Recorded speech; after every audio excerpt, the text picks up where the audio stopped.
एक आम किसान कनिची अपनी जिंदगी को मजे में जी रहा था। दिन भर खेती बाड़ी करता और शाम को अपना फेवरेट एनिमे देखकर रिलैक्स करता। उसको सबसे ज्यादा मजा इसी का ही एनिमे देखने में आता था, जिसमें हीरो एक स्टेटस विंडो को खोलकर अपनी ताकत का अंदाजा लगाता है। लेकिन एक दिन जब वो मजे से एनिमे देख रहा था, तभी एक अजीब सी रोशनी उसके आसपास चमकती और पलक झपकती वो एक अनजानी दुनिया में गिर जाता है। जब वो होश में आता है तो वो देखते है कि किसी गहरे जंगल के बीच में पड़ा है। उसके आसपास सिर्फ बड़े बड़े पेड़ है और थोड़ी दूर पर एक अनजान लड़की उसको छुप कर देख रही होती है। जैसे ही कनिची उसकी तरफ देखता है, वो एक पल में हवा में गायब हो जाती है। वो अभी भी समझने की कोशिश कर रहा होता है कि ये सपना है या फिर हकीकत। तभी उसकी नजर एक स्केलेटन पर पड़ती है जो पुराने और भारी आर्मर में लिपटा होता है। अब उसके दिमाग में एक बड़ी रियलाइजेशन आती है कि क्या सच में मैं एक दूसरी दुनिया में आ गया हूँ। जैसा वो अपने एनिमे में देखा करता था, वही सेम उसके साथ हो रहा था। वो हीरो वाली फीलिंग लेने के लिए एक कमांड को बोलता है, जैसे एनिमे के मेन कैरेक्टर्स बोलते हैं, और उनके सामने एक बड़ी सी वर्चुअल स्टेटस विंडो खुल जाती है। पर एक प्रॉब्लम, उसकी स्टेट्स कहीं दिख नहीं रही। ये देखकर वो थोड़ा टेंशन में आ जाता है। लेकिन फिर उसकी नजर एक ऑप्शन पर पड़ती है, सरांगीला शॉपिंग साइट। ये देखकर उसका दिमाग घूम जाता है। मतलब मैं जो चाहे चीजें खरीद सकता हूँ। उसे एक आइटम बॉक्स मिलता है जो कि आसान भाषा में एक डायमेंशनल स्टोरेज होता है। वो इसे टेस्ट करने के लिए कुछ जंगल की वीड्स अंदर डालने की कोशिश करता है और कमाल ये होता है कि वो सच में अंदर स्टोर हो जाती है। फिर एक और फीचर ट्रांस कमांड यूज करता है जो वीड्स को तुरंत साफ कर देता है। पर यहाँ एक और बड़ी दिक्कत होती है, उसे बहुत ही जोर से भूख लग रही है और शॉपिंग साइट से कुछ खरीदने की कोशिश करता है। लेकिन सिस्टम कहता है कि उसके पास एक भी पैसा नहीं है। ये सुनकर वो घबरा जाता है। अब वो पैसा कमाने का तरीका सोचने लगता है। पहले वो जंगल की वीड्स बेचने की कोशिश करता है, लेकिन सिस्टम बताता है कि उनका कोई वैल्यू नहीं है। ये सुनकर वो टेंशन में आ जाता है। अगर कुछ नहीं बेच सकता तो मैं क्या खरीदूंगा। तभी उसके दिमाग में एक और आइडिया आता है। वो जो स्केलेटन के आर्मर और वेपन्स उसके पास है, वो उन्हें बेचकर पैसा कमा सकता है। जैसे ही वो सिस्टम के थ्रू वेपन्स और आर्मर को बेचता है, उसकी अभी अचानक भीड़ियों का झुंड उसकी तरफ बढ़ने लगता है। ये देखकर वो डर जाता है और तुरंत सांग्रीला शॉपिंग साइट से कुछ ढूंढने लगता है जो कि उसके काम आ सके। पहले तो वो फायरवर्क्स का यूज करता है भीड़ियों को भगाने के लिए, लेकिन कुछ भी काम नहीं करता। फिर वो तुरंत एक स्लिंग शॉट खरीदता है और स्टील बॉल से भीड़ियों पर वार करता है। एक भेड़िए को मार गिराने के बाद बाकी सब भेड़िए डर के मारे भाग जाते हैं। अगली सुबह कनिची जंगल से बाहर निकलता है और दूर एक बड़ा शहर दिखाई देता है। ये देखकर उसके अंदर एक नए सफर की एक्साइटमेंट आने लगती है। वो मेन रोड पर भागता है, लेकिन तभी एक तेज भागने वाली कैरेज उससे टकराने वाली होती है। गाड़ी का ड्राइवर तुरंत रुक जाता है और फिक्र भरी आवाज में पूछता है, तुम ठीक हो? कनिची ये देखकर शॉक हो जाता है कि वो आदमी जापानीज में बात कर रहा है। वो आदमी अपना नाम फुयो बताता है, जो कि एक मर्चेंट है और डालिया नाम के शहर की तरफ जा रहा है। फुयो कनिची को अपने कैरेज में साथ जाने का ऑफर देता है। रास्ते में वो बताता है कि एक बार्ड भी उनके साथ सफर कर रही है, जो कि गिटार लेकर बैठी हुई है और अपना म्यूजिक बजाने लगती है। कनिची खुलकर बताता है कि वो डालिया में अपना बिजनेस शुरू करना चाहता है। ये सुनकर फुयो हैरान हो जाता है और वो पूछता है कि पर तुम्हारे पास कोई सामान नहीं है क्या? तुम्हारे पास आइटम बॉक्स है? तभी बार्ड मुस्कुराती है और अपनी गिटार से एक छोटी ट्रिक दिखाती है। फुयो हंसता है और वो कहता है कि बाय द वे, इसका भी एक आइटम बॉक्स है, पर मैंने पहली बार किसी को इस तरह से यूज करते देखा है। और यहीं से शुरू होती है कनिची की नई दुनिया में एक नई जीवन की रोमांचक कहानी। डालिया शहर पहुंचने के बाद कनिची तुरंत फुयो की मदद करता है और उसके सामान को उतारने में उसका हाथ बटाता है। ये देखकर फुयो को काफी खुशी मिलती है और शुक्रिया कहने के लिए कनिची उसे मिर्च का एक पैकेट देता है। लेकिन फुयो तुरंत उसे रोकता है और एक बड़े राज का खुलासा करता है, शहर में ये सब मत बेचना। बकोपा नाम का एक सिंडिकेट यहाँ मसालों का पूरा कंट्रोल रखता है। अगर उन्हें पता चल गया कि तुम यहाँ पर बिना परमिशन की मिर्च बेच रहे हो तो वो तुम्हें जिंदा नहीं छोड़ेंगे। कनिची ये सुनकर थोड़ा टेंशन में आ जाता है, पर उसके दिल में एक सवाल उठता है, अगर ये इतना रिस्की है तो फिर फुयो ने मिर्च को क्यों ले ली? तभी फुयो मुस्कुराता है और वो कहता है कि मैं तुमसे बिना पेमेंट लिए कुछ भी नहीं लूंगा। वो कनिची को एक अच्छे प्राइस पर मिर्च का पैसा दे देता है। जब कनिची सिस्टम को देखता है तब उसे एहसास होता है कि उसके पास अब 1 लाख यन से भी ज्यादा पैसे आ चुके हैं। ये देखकर वो हैरान हो जाता है। कनिची यहाँ कर नहीं है और वो थोड़ा क्यूरियस हो जाती है। कनिची उसे अपने बिजनेस का प्लान बताता है, पर अजालिया उसे एक बड़ी दिक्कत के बारे में बताती है। अगर तुम मर्चेंट्स गिल्ड में रजिस्टर नहीं करवाते हो तो यहाँ कोई भी तुमसे सामान नहीं खरीदेगा, और तुम रजिस्ट्रेशन तभी कर सकते हो जब तुम्हें हमारी लैंग्वेज लिखना और पढ़ना आता हो। कनिची अंदर से थोड़ा घबरा जाता है, पर अजालिया एक और टेस्ट लेती है। वो उसे एक सिंपल मैथ प्रॉब्लम देती है और कनिची तुरंत आंसर दे देता है। वाह, तुम तो अच्छी कैलकुलेशन कर सकते हो। अजालिया खूब इंप्रेस हो जाती है। कनिची उसे एक डील ऑफर करता है कि अगर तुम मुझे अपनी लैंग्वेज पढ़ना सिखा दो तो मैं तुम्हें कुछ बहुत ही स्पेशल चीज दूंगा। अजालिया थोड़ा क्यूरियस हो जाती है और तभी कनिची अपने आइटम बॉक्स से चॉकलेट कैंडी को बाय करता है। जैसे ही अजालिया इसे टेस्ट करती है, उसके चेहरे पर एक अलग ही चमक आ जाती है। ये तो बिल्कुल रॉयल पैलेस के खाने जैसा लगता है। वो इतनी खुश हो जाती है कि तुरंत कनिची को पढ़ाने के लिए मान जाती है। जैसे जैसे कनिची अजालिया से पढ़ना सीखते है, उसे एहसास होता है कि यहाँ की स्क्रिप्ट जापानीज से मिलती जुलती है, तो उसके लिए सीखना बहुत ही ज्यादा आसान हो जाता है। अजालिया अब कनिची को एक पोटेंशियल मर्चेंट के रूप में देखने लगती है और उसका मजाक उड़ाने के लिए उससे थोड़ा फ्लर्ट भी करती है। पर कनिची हंसकर इस बात को टाल देता है और वो कहता है कि मैं तुमसे इतना बड़ा हूँ कि तुम्हारी फादर फिगर जैसा लग सकता हूँ। अजालिया इस बात को मजाक में लेती है और कनिची का ड्राइंग टैलेंट देखकर बहुत ही इंप्रेस हो जाती है। अगली सुबह कनिची मर्चेंट गिल्ड जाता है, जहाँ पर रिसेप्शनिस्ट उसे रजिस्ट्रेशन फॉर्म भरने के लिए देती है। कनिची अब आराम से लिख पा रहा था क्योंकि अजालिया ने उसे अच्छे से सिखा दिखा दिया है। लेकिन एक बड़ी प्रॉब्लम सामने आती, रजिस्ट्रेशन फीस एक सिल्वर कॉइन है। केनेची सिस्टम के अंदर करेंसी का कन्वर्सन करता है और देखते कि एक सिल्वर कॉइन 50,000 येन के बराबर है, और उसके पास इतने पैसे बस मुश्किल से ही बचे होते हैं। और रिसेप्शनिस्ट से इंस्टॉलमेंट में पेमेंट करने की रिक्वेस्ट करता है और रिसेप्शनिस्ट उसे टेम्परेरी गिल्ड आईडी दे देती है और उसे एक और जरूरी बात बताती है कि अगर तुम्हें कभी भी बिजनेस शुरू करना हो तो इस आईडी कार्ड को दिखाना मत भूलना। गिल्ड में रजिस्टर होने के बाद केनेची शहर मार्केट को एक्सप्लोर करता है। उसे मालूम पड़ता है कि यहाँ एक कॉपर कॉइन 1000 येन के बराबर है और एक स्क्वायर सिल्वर कॉइन 5000 येन के बराबर होता है। अब उसका दिमाग बिजनेसेस के नए नए आइडियाज सोचने लगता है। केनेची बाजार का चक्कर लगाता है और वो देखते है कि एक लड़की ताजा फल बेच रही है। उसे भूख भी लगती है तो वो बिना सोचे 10 फल को एक कॉपर कॉइन में खरीद लेता है। लेकिन जैसे ही वो फल को अपने हाथ में लेता है उसके दिमाग में एक सवाल उठता है, ये वैसे कौन सा फल है, क्या ये जहरीले तो नहीं है? बिना किसी रिस्क के वो तुरंत आइटम बॉक्स का यूज करता है जिसमें हर ऑब्जेक्ट का नाम और डिटेल्स लिखे होते हैं। जैसे ही वो फल को अंदर डालता है स्क्रीन पर इन फलों के नाम और उनके न्यूट्रिशन फैक्ट्स दिखने लगते हैं। बढ़िया, कम से कम मुझे पता तो चल गया ये खाने लायक है। वो वापस टेरवेन जाता है और कमरे में रिलैक्स होता है और वो सोचता है कि उसका दिन अच्छा रहा। लेकिन जैसे ही वो थोड़ी देर तक बेड पर बैठता है उसे नींद आ जाती है और वो तुरंत सो जाता है। अगली सुबह केनेची एक नए जोश से उठता है और अपने बेड को अपग्रेड करता है ताकि कंफर्टेबल हो सके। साथ ही वो नए नए कपड़ों को लटकाता है जो कि उसके आइटम बॉक्स से फ्रेश निकले हैं। उसके कपड़े अलग और मॉडर्न दिखते हैं तो आजालिया तुरंत नोटिस करती है और वो कहती है कि ये क्लॉथ पिन्स तो कमाल के, हमारे यहाँ पर ऐसे नहीं मिलते। ये सुनकर केनेची को एक नया बिजनेस आइडिया आता है, अगर ये इतने यूजफुल लग रहे हैं तो मैं इन्हें बेचकर अच्छे पैसे कमा सकता हूँ। एक नए बिजनेस आइडिया के साथ केनेची मार्केट पर पहुंचता है जहाँ उसे एक नया मर्चेंट मिलती है जिसका नाम ओनामा होता है। वो देखता है कि ओनामा अपने स्टॉल लगाने वाली है तो वो भी अपने स्टॉल बगल में समन करता है। जैसे ही ओनामा उसके आइटम्स को देखती है उसे क्लॉथ पिन में इंटरेस्ट आता है। वो 5 क्लॉथ पिन एक कॉपर में खरीद लेती है और केनेची अपना पहला प्रॉफिट अर्न करता है। शुरुआत तो सही होगी, केनेची अंदर से बहुत ही खुश होता है। थोड़ी देर में ओनामा वापस आती है और वो कहती है कि तुम्हारे क्लॉथ पिन तो बहुत ही तेजी से बिक रहे हैं। ये सुनकर केनेची अपना प्रॉफिट चेक करता है और वो देखता है कि 15,000 येन का मुनाफा हो चुका है। लेकिन फिर उसे एक नया टेंशन होता है कि अगर ये चीज इतनी पॉपुलर हो रही है तो दूसरे मर्चेंट्स भी इसको कॉपी कर लेंगे। उसी वक्त एक नोबल उसके स्टॉल पर आता है और उसकी छुरी पर नजर डालता है। नोबल छुरी के एज को टेस्ट करता है। वो हैरान हो जाता है कि वो इतनी तेज है। वो केनेची से उसकी कीमत पूछता है। केनेची बिना झिझक के कहता है कि ये 2 सिल्वर कॉइन में मिलेंगे।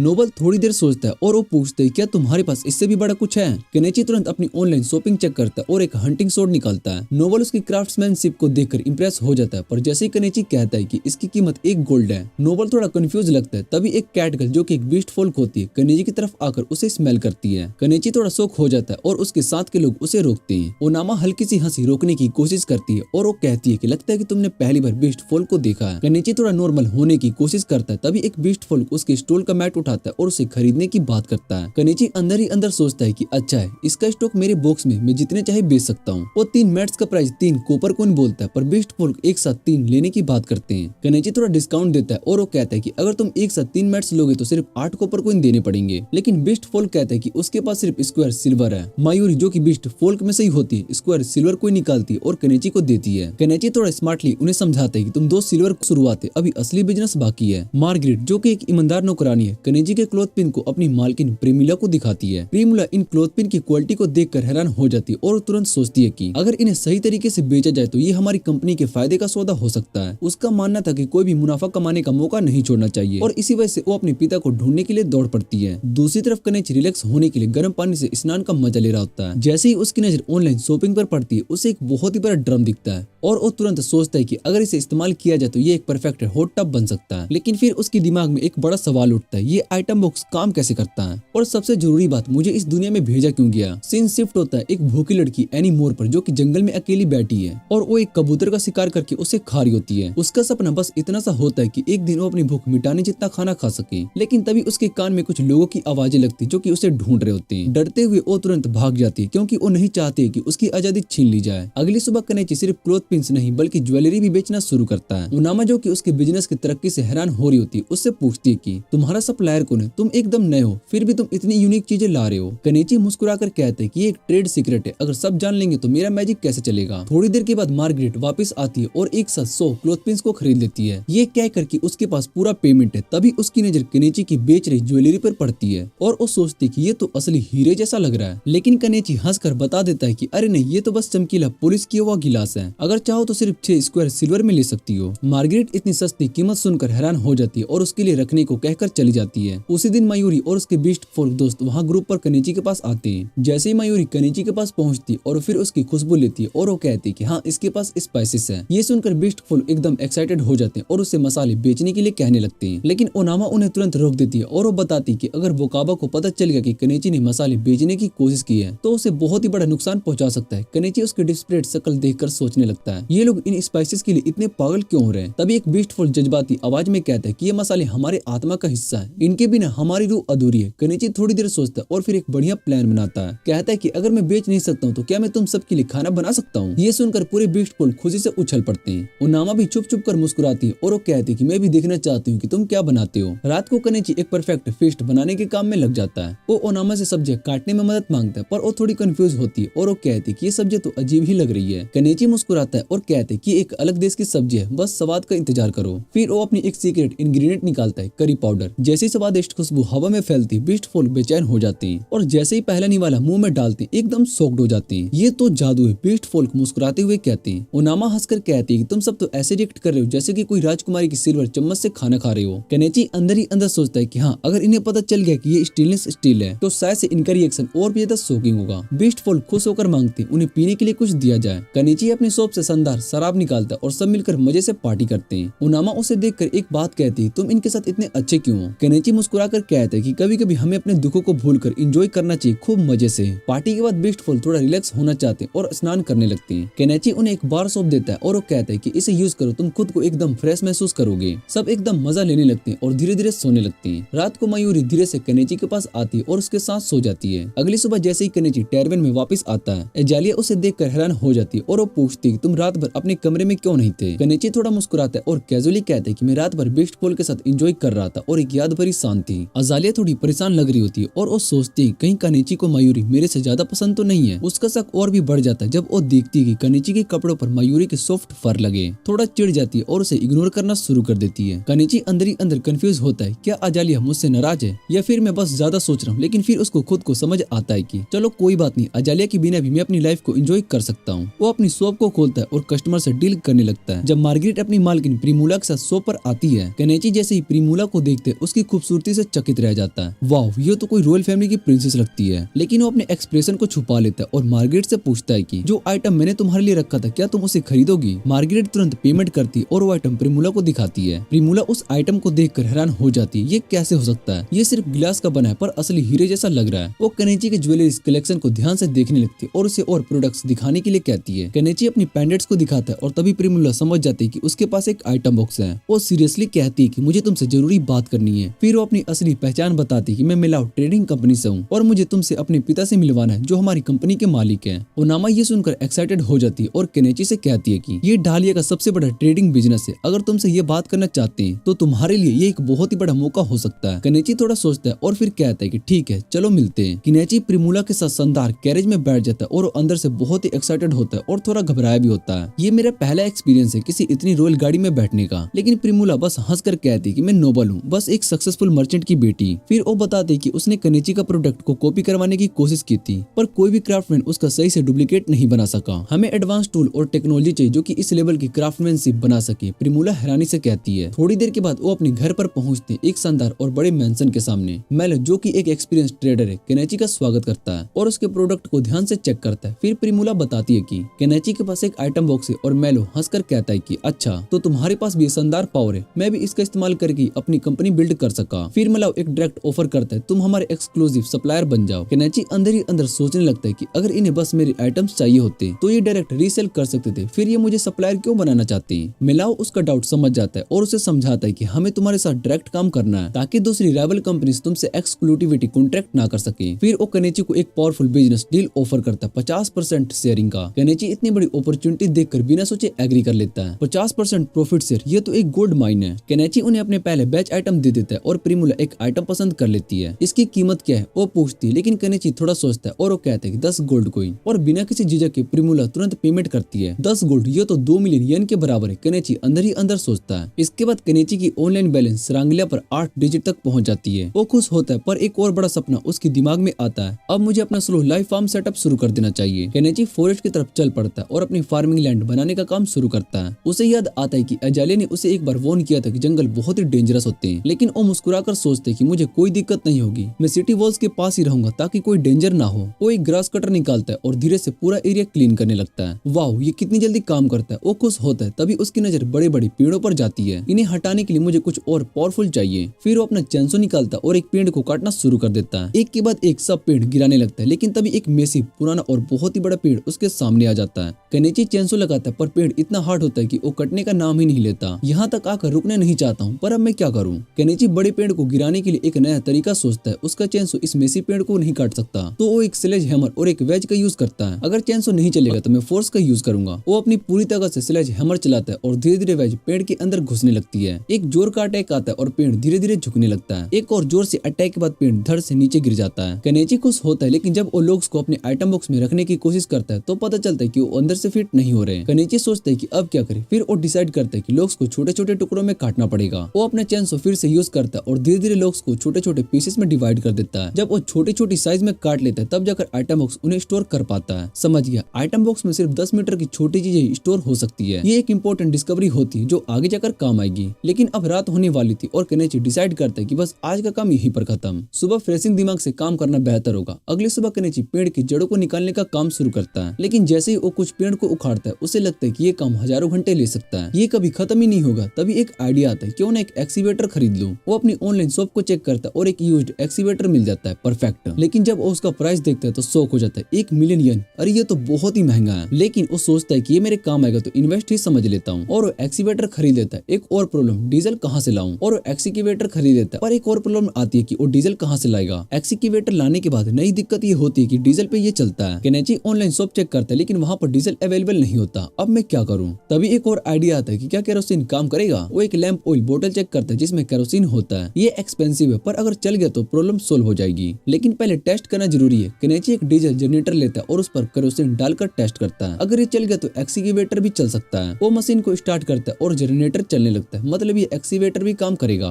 अब केनेची का टेंशन दूर हो जाता है। एक्सीवेटर चलने के बाद केनेची थोड़ा आराम करने का सोचता है और एक बाथ लेता है, लेकिन उसकी बॉडी पर इंसेक्ट्स बाइट होने लगते हैं। ये तो बहुत ही इरिटेट कर रहे हैं। तभी उसे याद आता है कि अजीला ने उसे एक बग रिपेलेंट मैजिक स्टोन के बारे में बताया था। वो सिटी में एक शॉप ढूंढने निकल जाता है और एक ओल्ड मैन की शॉप में पहुंचता है। बुढ़ा आदमी उसको स्टोर दिखाता है, लेकिन प्राइस 3 सिल्वर कॉइन होता है, इतना महंगा। तभी केनेची एक स्मार्ट मूव करता है, क्या तुम 2 ऑरेंज लेकर इसके बदले में मुझे ये दे सकते हो। ओल्ड मैन थोड़ा सोचता है और फिर ऑरेंजेस टेस्ट करता है और खुशी से डील को एक्सेप्ट कर लेता है, क्योंकि वो फॉरेन के फ्रूट्स होते हैं और वो बहुत ही ज्यादा रेयर होते हैं। केनेची मुस्कुराता है, बिजनेस में समझदारी और नेगोशिएशन काफी जरूरी है। केनेची अपनी शॉप के पास एक वांटेड पोस्टर देखता है। एक डेंजरस बैंडिट लीडर साका का पोस्टर वहाँ पर लगा होता है। यहाँ पर चोरी और लूटमार भी होता है। तभी एक शौक मिलता है, एनिमोन एक स्लेव ट्रेडर को बेची जा चुकी है और साका और उसके लोगों ने स्लेव कार्बन पर हमला कर दिया है, पर मुझे इस पर ध्यान देना पड़ेगा। केनेची फॉरेस्ट में एक्सकेवेटर चलाता है और बिना प्रॉब्लम के पेड़ उखाड़ने लगते हैं। तभी उसका बैलेंस देखकर शौक लगता है, ओ नो, पैसा खत्म होने वाला है। वो मिलाओ के पास जाता है और शुगर बेचने की कोशिश करता है, लेकिन मिलाओ मना कर देता है, ये नेशनल कंट्रोल्ड प्रोडक्ट है, मैं नहीं खरीद सकता हूँ। लेकिन तभी मिलाओ एक ऑफर करता है, नोबल्स को तुम्हारी ज्वेलरीज पसंद आई थी। केनेची अपनी नई डिजाइन को दिखाता है और उसको एक दिन में 3 मिलियन येन का प्रॉफिट हो जाता है। अब तो मैं इजीली अपना फार्म को सेटअप कर सकता हूँ। केनेची एक नए प्रोजेक्ट पर काम करना शुरू करता है, एक लोग कैबिन बनाने का। वो 1 मिलियन येन का रेडीमेड लोग खरीद लेता है, लेकिन तभी एक और दिक्कत होती है, क्योंकि उसको ये सेल्फ असेंबली करनी पड़ती है और उसका मैनुअल पढ़ना पड़ता है और धीरे धीरे प्लैंक्स को जुड़ने लगते हैं। तभी बीस्ट पोल जो कि हंटिंग पर आए थे उसे देख लेते हैं। केनेची, ये तुम क्या बना रहे हो। वो उसकी मदद करने का फैसला करते हैं, क्योंकि केनेची ने उनको फ्री में खाना खिलाया था और हमें भी इसका एहसान चुकाना है। और अब केनेची का फार्म और घर बनाने का सपना सच होने वाला है। कई हफ्तों की मेहनत के बाद केनेची का कैबिन आखिरकार बनकर पूरा हो जाता है। थकान से चूर वो अपने नए घर के बिस्तर पर लेट जाता है, लेकिन उसके दिमाग में एक और सोच आती है, सिर्फ एक मकान बना लेने से जिंदगी नहीं बच सकती है। उसको अब भी कई चीजें चाहिए जो उसे यहाँ सुकून से जीने में मदद करेंगी। इसलिए अगले 1 महीने तक वो नए सामान की तलाश में इधर उधर घूमता है। जो भी जरूरी चीजें होती है वो सब इकट्ठा करता है। एक शाम वो गर्म पानी से नहा रहा होता है और उसके चेहरे पर एक सुकून भरी मुस्कुराहट होती है। ये पहली बार था जब उसने इस नई दुनिया में एक ढंग का स्नान किया था। उसे याद आता है कि ये पानी लेने के लिए उसे नदी तक जाना पड़ा था, लेकिन अब ये सब का सोचने की जगह वो सिर्फ इस पल का आनंद लेना चाहता है। उसे महसूस होता है कि आखिरकार उसकी स्लो लाइफ का सफर शुरू हो गया है। अगले दिन केनेची अजालिया से मिलता है और उसे बताता है कि उसका नया घर तैयार हो चुका है। वो उसका भी शुक्रिया अदा करता है जो कि इतने दिन तक उसकी मदद करती रही। वापस लौटने के बाद केनेची अपनी साइकिल को उठाता है और जंगल की सैर पर निकल पड़ता है। रास्ते में उसकी नजर रंग बिरंगे फलों पर पड़ती है तो वो अपने कैमरा से उनकी तस्वीरें खींचने लगता है। हर जगह बस एक ही सोच थी, अब अपनी जिंदगी का पूरा आनंद लेने वाला है। लेकिन तभी एकदम से उसकी साइकिल लड़खड़ा जाती है और वो तेजी से गिर जाता है। पहले तो उसे लगता है कि ये बस एक सिंपल एक्सीडेंट है, लेकिन जैसे ही उसके कान में कुछ अजीब सी आवाजें आती है, उसे महसूस होता है कि कुछ तो गड़बड़ है, उस पर किसी ने हमला कर दिया था। वो तुरंत एक पेड़ के पीछे छिप जाता है और देखने लगता है कि आखिरकार कौन है जो उसका पीछा कर रहा है। आगे जाकर वो देखता है कि कुछ बीस्ट फोल्क उस पर तीर छोड़ रहे होते हैं। केनेची बिना देरी किए अपने बैग से फायर क्रैकर्स निकालता है और उन्हें जलाकर उनका ध्यान भटकाता है। जैसे ही उनका फोकस टूटता है, वो अपने एक्सीवेटर की तरफ बढ़ता है और इंजन स्टार्ट कर सीधा उनकी तरफ बढ़ने लगता है। इतनी बड़ी मशीन को देखकर बीस्ट फोल्क घबरा जाते और बिना सोच समझे वहाँ से भाग जाते हैं। केनेची वहीं पर खड़ा रहता है और वो सोचता है कि आखिरकार ये लोग मुझसे दुश्मनी क्यों ले रहे थे। तभी उसकी नजर जमीन पर एक छोटी सी बॉबकैट पर पड़ती है जो कि बुरी तरीके से जख्मी होती है। वो धीरे से उसके पास जाता है और वो देखता है कि शायद से ये जानवर इन्हीं बीस्ट फोल्क का शिकार बना था। वो बिना सोचे तुरंत बॉबकैट की चोट पर मलहम लगाता है और उसके मन में ये सवाल उठता है कि ये कैसे बचेगी। वो चाहता था कि इसे तुरंत अपने आइटम बॉक्स में डालकर घर ले जाए, लेकिन उसके लिए ये करना इम्पॉसिबल नहीं था। इसलिए वो एक हाथ गाड़ी ले आता है और धीरे से बॉबकैट को उस पर रखकर कैबिन लेकर आता है। पूरे रात वो उसके पास ही बैठा रहता है, लेकिन बॉबकैट हिल भी नहीं रहा होता है। केनेची सोचता है कि इस दुनिया में शायद से हीलिंग मैजिक होगी जो कि इसे बचा सके। अगले दिन वो एक नए मैजिक शॉप पर जाता है। एक बुजुर्ग मैजिक सेलर होता है। केनेची उससे पूछते है क्या किसी तरीके से जानवर को हील किया जा सकता है, लेकिन बुढ़ा आदमी बस अपना सिर हिला देता है। मुझे सिर्फ इंसानों की हीलिंग मैजिक आती है, जानवरों की नहीं, वो कहता है। तभी मायूरी जो कि बीस्टफुल लड़की होती है, केनेची की खुशबू महसूस करती है। वो तुरंत आती है और उससे पूछती है क्या उसने एक बॉबकैट को बचाया है। केनेची हाँ में सर हिलाता है और मारियन एक्सप्लेन करती है कि बीस्टफुल बॉबकैट को देवता के संदेश वाहक मानते हैं, इसलिए इसका बचना बहुत ही जरूरी है। जब वो बॉबकैट को देखती है तो कहती है कि डॉगमैन ने इस पर हमला किया होगा। केनेची बॉबकैट की चोट पर फिर से मरहम लगाता है, लेकिन जैसे ही उसे लगाता है बॉबकैट उसे चाटने लगता है। केनेची थोड़ा हंसा और उसके गले में एक कोन पहना देता है ताकि वो मरहम को चाट ना सके। मायरी ये सब देखकर कहती है कि तुम सच में बहुत ही अच्छे इंसान हो जो इसकी मदद कर रहे हो। अपनी तरफ से केनेची का शुक्रिया अदा करने के लिए वो शिकार करने निकल पड़ती है। थोड़ी देर के बाद वो जंगल से चिड़िया लेकर आती है जिसे केनेची अपने ग्रिल पर सेकता है। वो उस पर नमक और पेपर डालता है और जैसे ही मारिया एक बाइट लेती है उसके चेहरे पर एक हैरानी भरी मुस्कुराहट आ जाती है। ये तो कमाल का स्वाद है, वो कहती है। बॉबकैट की हालत धीरे धीरे ठीक होने लगती है, इसलिए मायरी वहीं पर रुकने का फैसला करती है। केनेची थोड़ा हिचकिचाता है और वो कहता है कि मेरे पास बस एक ही बिस्तर है। मायरी बिना सोचे समझे कहती है तो क्या हुआ, शेयर कर लेंगे। कुछ दिन बीत जाते और केनेची एक दिन जब अपनी आंख खोलता है तो वो देखता है कि बॉबकैट उस पर कूद पड़ती है। उसकी आंखों में एक अभिनय जीवन की चमक होती है। केनेची को ये यकीन हो जाता है कि वो पूरी तरीके से ठीक हो चुका है। वो उसका कॉलर निकालता है और बॉबकैट दरवाजे की तरफ भागने लगता है। केनेची दरवाजा खोलता है और बिना रोके उसको जाने देता है। बॉबकैट थोड़ा रुक कर केनेची की तरफ देखता है जैसे उसको शुक्रिया कह रहा हो। फिर वो जंगल की गहराइयों में दौड़ जाता है। केनेची उसे जाता देखकर हल्का सा मुस्कुराता है और धीरे से बोलता है अपना ख्याल रखना छोटे दोस्त। एक पूरा हफ्ता गुजर जाता है और केनेची अपने कुएं पर मेहनत करता रहता है। बहुत स्ट्रगल के बाद आखिरकार वो इसे पूरा कर ही लेता है, लेकिन जैसे ही वो थोड़ा आराम करने का सोचता है तभी प्रिमुला वहाँ पर आ जाती है और वो कहती कि उसकी चिंता कर रही थी क्योंकि उसने अपनी दुकान बहुत दिन से बंद करके रखी हुई थी। फिर वो उसे बताती कि मायूरी ने उसे उसके नए घर के बारे में बताया, इसलिए उसे देखने के लिए आ गई। पर जैसे ही उसकी नजर केनेची के एक्सकेवेटर पर पड़ती है वो हैरान हो जाती है और उससे पूछती है कि ये क्या है। केनेची सच बताने से हिचकिचाता है। वो हंसते हुए कह देता है कि ये तो एक मेरा फैमिलियर है, एक तरह का मैजिकल क्रिएचर जो कि उसकी मदद करता है। पर वो उससे कहती है कि ये तो किसी भी तरह से फैमिलियर बिल्कुल भी नहीं लग रहा है। केनेची बस इतना कहता है कि एक रेयर टाइप का है, इस दुनिया में इस जैसे और नहीं मिलेंगे। फिर वो उससे कहता है कि ये बात किसी और को नहीं बताएं। धीरे धीरे शाम होने लगती है और केनेची को याद आता है कि शहर का गेट बंद होने का टाइम हो गया होगा। वो प्रिमुला से पूछते हैं कि क्या वो यहाँ पर रुकने वाली है और अगर हाँ तो उसे बता दे क्योंकि उसके पास एक ही बिस्तर है। पर प्रिमुला बिना किसी झिझक के कहती कि उसके लिए कोई बड़ी बात नहीं है। जब वो बिजनेस ट्रिप पर होती तब उसे कई लोगों के साथ सोने की आदत होती है। उसकी नजर केनेची के बाद सेटअप पर पड़ती और वो हैरान हो जाती है। ये तो कमाल का लग रहा है, वो कहती है। बिना सोचे समझे ट्राई करने का फैसला करती है। जैसे ही वो गर्म पानी में बैठती एक सुकून भरी एहसास होता है, लेकिन केनेची को लगता है कि शायद से वो थोड़ी शर्मा रही है। वो उठकर जाने वाला होते ही तभी प्रिमुला उसे रोकती है और वो कहती है कि वो यहीं रहे। केनेची को समझ में नहीं आ रहा होता कि आखिर ऐसा क्यों कह रही है। तभी प्रिमुला थोड़ी सी मुस्कुराती है और अपनी कंपनी के मोटो के बारे में बताती है। एक भी मौका हाथ से नहीं जाना चाहिए क्योंकि शायद से दोबारा ना मिले। केनेची हंसने लगता है और उससे पूछते है कि अगर तुमसे गलती हो गई फिर, अगर सामने वाला इंसान बुरा निकले तो। पर प्रिमुला बिना किसी झिझक के कहती मुझे पता है कि तुम अच्छे इंसान हो, तुमने बीस्टफॉल को खाना दिया और बॉबकैट की जान बचाई, ये सब कोई बुरा इंसान नहीं कर सकता।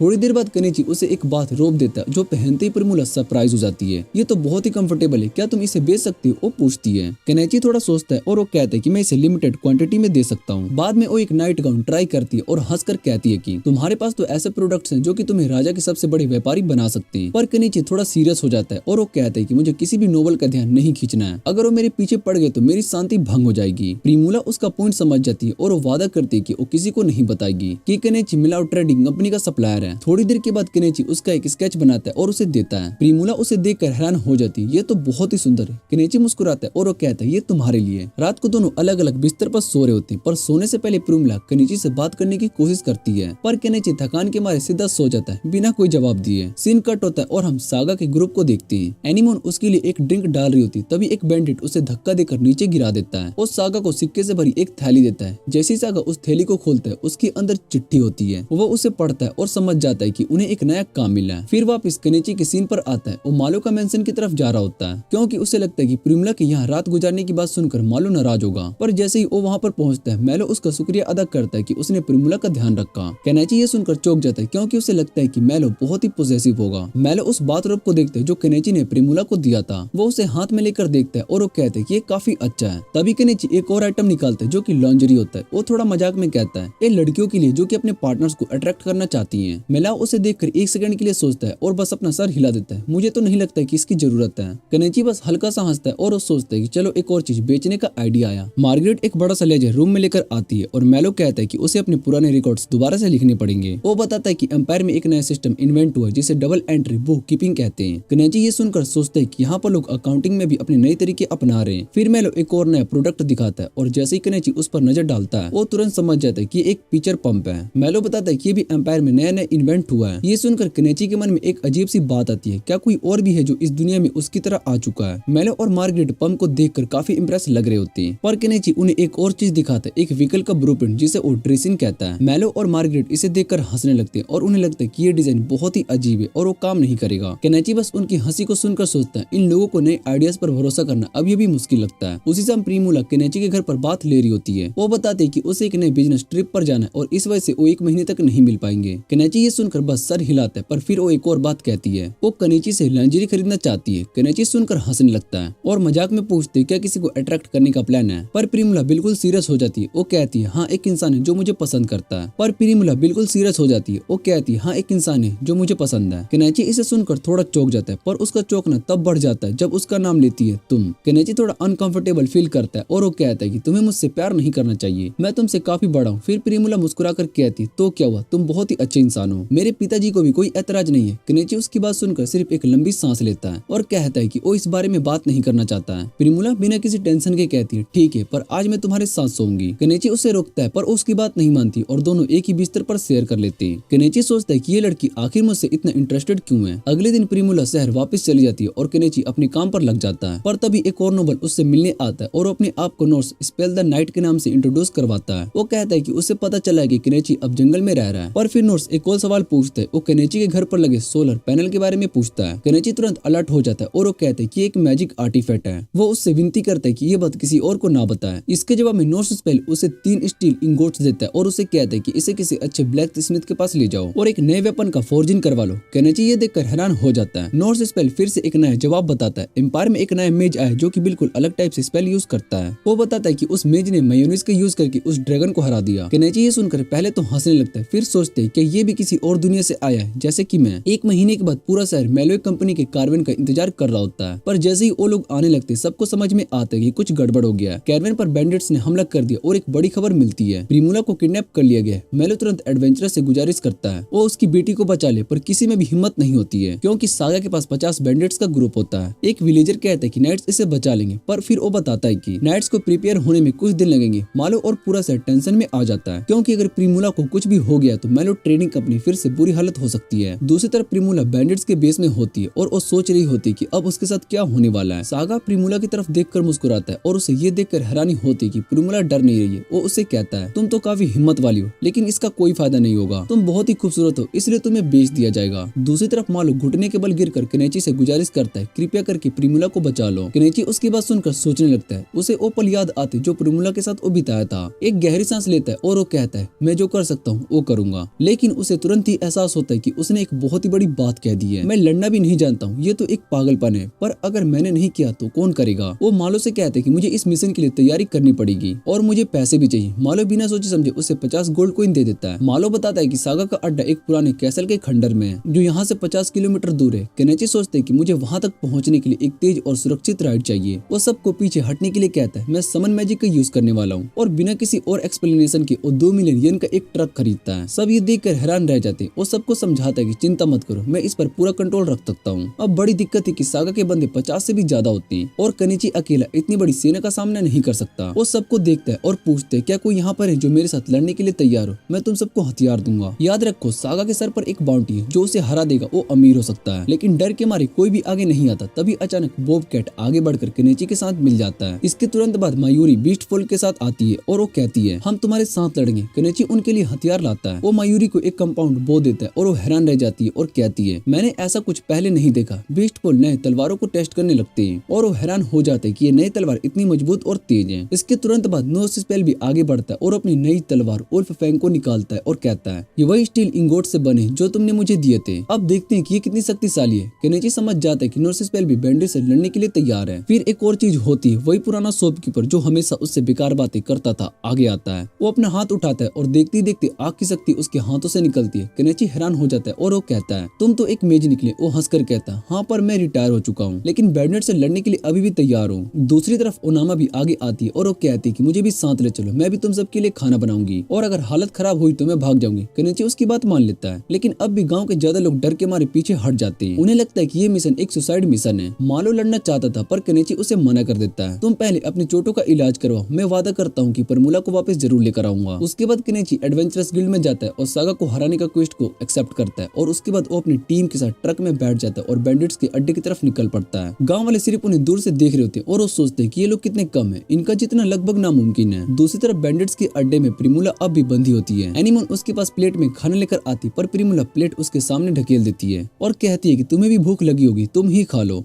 ये सुनकर वो खाना शुरू कर देती है और जैसे ही प्रिमुला को ये एहसास होता है कि सिर्फ वही नहीं बल्कि वो भी एक कैप्टिव है, तो उसे कहती है कि हमें मिलकर यहाँ से भागना होगा। वो उसे ये भी बताती कि मदद बस कुछ ही वक्त में पहुँचने वाली है, इसलिए हमें तैयार रहना चाहिए। दूसरी तरफ कनेजी और उसका ग्रुप मजे से अपने मील को एंजॉय कर रहा होता है, लेकिन बीस्ट फॉल के लोग उससे क्यूरियस होकर पूछते कि बॉब कैट का जो फूड है वो एग्जैक्टली क्या है। केनेची बिना हेजिटेशन के बता देता है कि वो एक पेट फूड है, जो सुन के बीस्ट फॉल और भी इंटरेस्टेड हो जाते हैं और वो मजे में कहते हैं कि क्योंकि वो भी एनिमल्स हैं तो उन्हें भी इसे टेस्ट करना चाहिए। और जब वो ट्राई करने लगते हैं तो केनेची बहुत ही सरप्राइज हो जाता है ये देखकर कि ओल्ड मैन भी उनके साथ शामिल हो गए और वो तब और हैरान होता है जब वो देखते हैं कि ओल्ड मैन उसे इतना एंजॉय कर रहे हैं जैसे कोई गवर्नमेंट डिश हो। खाना खत्म होने के बाद केनेची सभी को अपनी स्ट्रेटेजी समझाता है, जो सुनकर सब उसके प्लान को फॉलो करने के लिए रेडी हो जाते हैं। लेकिन ओनामा डिसाइड करती है कि वो पीछे रुकेगी क्योंकि उसको लड़ना नहीं आता और वो किसी भी तरह की कॉम्बैट में एक्सपीरियंस नहीं रखती। वो कहती है कि जब तक वो वापस नहीं आते तब तक वो यहीं रहेगी और अगर कुछ गलत होता है तो वो एडवेंचरस गिल्ड को इन्फॉर्म कर देगी। इसके बाद मयूरी स्काउटिंग के लिए आगे बढ़ती है और अपनी रेडियो कम्युनिकेशन का इस्तेमाल करके केनेची से बात करती है। वो उसे इन्फॉर्म करती है कि ऑलमोस्ट सागा के बेस तक पहुंच चुकी है, जो सुनकर केनेची मूव आउट होने की तैयारी करता है। शाम होते ही मयूरी वापस आकर रिपोर्ट करती है कि ज्यादातर बैंडिट्स नशे में और केनेची सोचता है कि ये उनके अटैक के लिए एक परफेक्ट मोमेंट है। तभी एक बीस्ट फुल उसके पास आता है और उसको एक अजीब सा नट देता है, कहकर कि ये उसकी पहली बैटल में उसके काम आएगा। वो केनेची से कहता है कि बिना सोचे समझे काट ले, जो वो करता भी है, पर जैसे ही उसका टेस्ट उसके मुंह में आता है वो चौंक जाता है क्योंकि उसका स्वाद बिल्कुल गंदा होता है। लेकिन तुरंत ही उसके अंदर एक अजीब सी एनर्जी आ जाती है और बिना किसी वजह के हंसने लगते हैं जैसे किसी ने उसकी हेलुसिनेशन वाली ड्रग को दे दिए हो। दूसरी तरफ बैंडिट्स मजे से एक दूसरे के साथ ड्रिंक शेयर कर रहे होते हैं, लेकिन तभी उनके गार्ड्स ट्रक को आता देख लेते और मयूरी बिना किसी देरी के उन्हें एलिमिनेट कर देती है। वो अपने दोस्तों के साथ बेस की तरफ आगे बढ़ती है और ओल्ड मैन बिना किसी वार्निंग के अपना एक्सप्लोजन स्पेल यूज करके गेट को तोड़ देता है। ये देखकर बैंडिट्स एकदम कंफ्यूज हो जाते कि ये क्या हो रहा है, पर उससे पहले कि वो समझ सके ट्रक उनके बेस के अंदर एंटर कर जाता है। केनेची ओल्ड मैन से कहते हैं कि वो अपना स्पेल एक बार और यूज करे और वो बताता है कि उसका माना पहले ही खत्म हो चुका है, इसलिए वो अब और अटैक नहीं कर सकता। इसके बाद बीस्ट फॉल बिना किसी हेजिटेशन के अटैक करना शुरू कर देते हैं और एक के बाद एक बैंडिट्स को मारने लगते हैं क्योंकि वो अभी फाइट के लिए बिल्कुल भी तैयार नहीं होते। बैंडिट्स अपना डिफेंस सेट करने की कोशिश करते हैं, लेकिन नॉर्थ स्पेल अपनी शॉर्ट स्किल से उन्हें एक एक करके गिराने लगता है। केनेची ये सब देखता है और वो सोचता है कि उसके दोस्त सच में कितने पावरफुल है, लेकिन तभी बाकी के बैंडिट्स एक साथ चार्ज करते हैं और केनेची और उसके साथियों को रियलाइज होता है कि वो अब घिर चुके हैं। इस सिचुएशन को देखते ही केनेची अपना सीक्रेट वेपन निकालता है, एक एक्सकेवेटर, जो बैटलफील्ड में उतरकर तबाही मचाना शुरू कर देता है। केनेची और उसके दोस्तों के लिए अब बैंडिट को हराना और भी ज्यादा आसान हो चुका होता है। जैसे ही बैंडिट्स एक्सकेवेटर को देखते हैं उनका होश उड़ जाते हैं और वो पैनिक में आकर अपनी जान की भीख मांगने लगते हैं, लेकिन केनेची उन्हें बता देता है कि अब उनके माफ होने का कोई चांस नहीं है। और बिना टाइम वेस्ट किए प्रिमुला को ढूंढने लगता है और एक स्ट्रॉन्ग हिट से दीवार को तोड़ देता है क्योंकि उसको रियलाइज हो चुका होता है कि प्रिजनर्स इसी जगह पर बंद करके रखे हुए हैं। तभी एक लड़की एनिमोन उसको देखती है और अपनी आंख पर यकीन नहीं कर पाती। उसकी दिमाग में बस एक ही चीज आती है, ये कोई इंसान नहीं बल्कि खुद भगवान ने। लेकिन उससे पहले केनेची उससे कुछ क्या पता, अचानक से चागास सामने आ जाता है जो प्रिमूला को अपनी गिरफ्त में लेकर खड़ा होता है। केनेची उससे गुस्से में कहता है कि अगर उसने तुरंत नहीं छोड़ा तो वो उसको जिंदा नहीं छोड़ेगा। चागास एक तेज चाल चलता है, वो धमकी देता है कि अगर केनेची और उसके साथी अपने हथियार डालकर सरेंडर नहीं करते तो वो प्रिमूला की जान ले लेगा। केनेची एक पल के लिए सोचता है, फिर मायूरी से धीरे से बात करता है, अपनी स्ट्रेटजी बताता है। वो कहता है कि वो सागा को टेम्परेरी अंधा कर देगा और जैसे ही वो कंफ्यूज होगा मायूरी उसका काम तमाम कर देगी। केनेची अपने बैकपैक से एक लेजर पॉइंटर निकालता है और सीधा सागा की आंख पर पॉइंट करता है। तेज रोशनी उसकी आंखों में चुभने लगती है और वो घबराहट से चिल्लाने लगता है, समझ नहीं पाता है कि उसके साथ क्या हो रहा है। ये मौका देखकर मायूरी अपनी स्नाइपर राइफल उठाती है और एक अटैक करके उसको गिरा देती है जो सीधा सागा के कंधे पर लगता है। सागा चीखता है दर्द से और उसी दौरान केनेची तेज रफ्तार से प्रिमूला की तरफ दौड़ता है, लेकिन तभी सागा उससे गुस्से से जान से मारने की कोशिश करता है, लेकिन एनिमोन अपनी पावर्स का इस्तेमाल करके उसे दूर फेंक देती है और इसके तुरंत बाद मायूरी एक शॉट फायर करके उसका काम तमाम कर देती है। जंग खत्म होने के बाद प्रिमूला केनेची से लिपट जाती है और वो उसे शांत करने की कोशिश करता है, लेकिन प्रिमूला के हक करने से केनेची को कुछ होने लगता है, इसलिए वो थोड़ा नर्वस हो जाता है। दूसरी तरफ एक बीस्टफुल तेजी से भागता हुआ ओनामा के पास आ जाता है और उसे सिचुएशन की अपडेट देता है। बैंडेड से रिहा होने के बाद वो सभी मिलकर एक नदी में स्नान करने लगते हैं। इस दौरान केनेची प्रिमूला से कहता है कि वो एनिमोन की मदद करे ताकि वो अच्छे से क्लीन अप कर सके। वो उसे एक पेयर ऑफ सीजर्स देता है और वो कहता है कि इसे एनिमोन के बालों को ट्रिम कर सके, लेकिन प्रिमूला वो थोड़ी अलग सोच रखती है। वो हेयर काटने की वजह सोचती है कि इस कैंची को बेचकर प्रॉफिट कमा सकते हैं क्योंकि उसके हिसाब से ये रेयर आइटम हो सकती है। केनेची इस बात पर अपने सर पर हाथ रख लेता है, उसे यकीन नहीं होता कि ये लड़की ऐसे वक्त पर भी अपने बिजनेस का सोच रही है। स्नान करने के बाद केनेची एनिमोन से कहते हैं कि वो नए लुक में काफी अच्छी लग रही है। इस दौरान नोरिस्पेल को एक और शॉकिंग बात पता चलती है, वो इंसान जिसने प्रिमूला को किडनैप करने की कोशिश की थी वही असल मास्टरमाइंड था इस पूरे किडनैपिंग के पीछे। उनामा सबको देखकर सुकून में आती है, कह कर कि वो सबके सेफ होने को लेकर परेशान थी।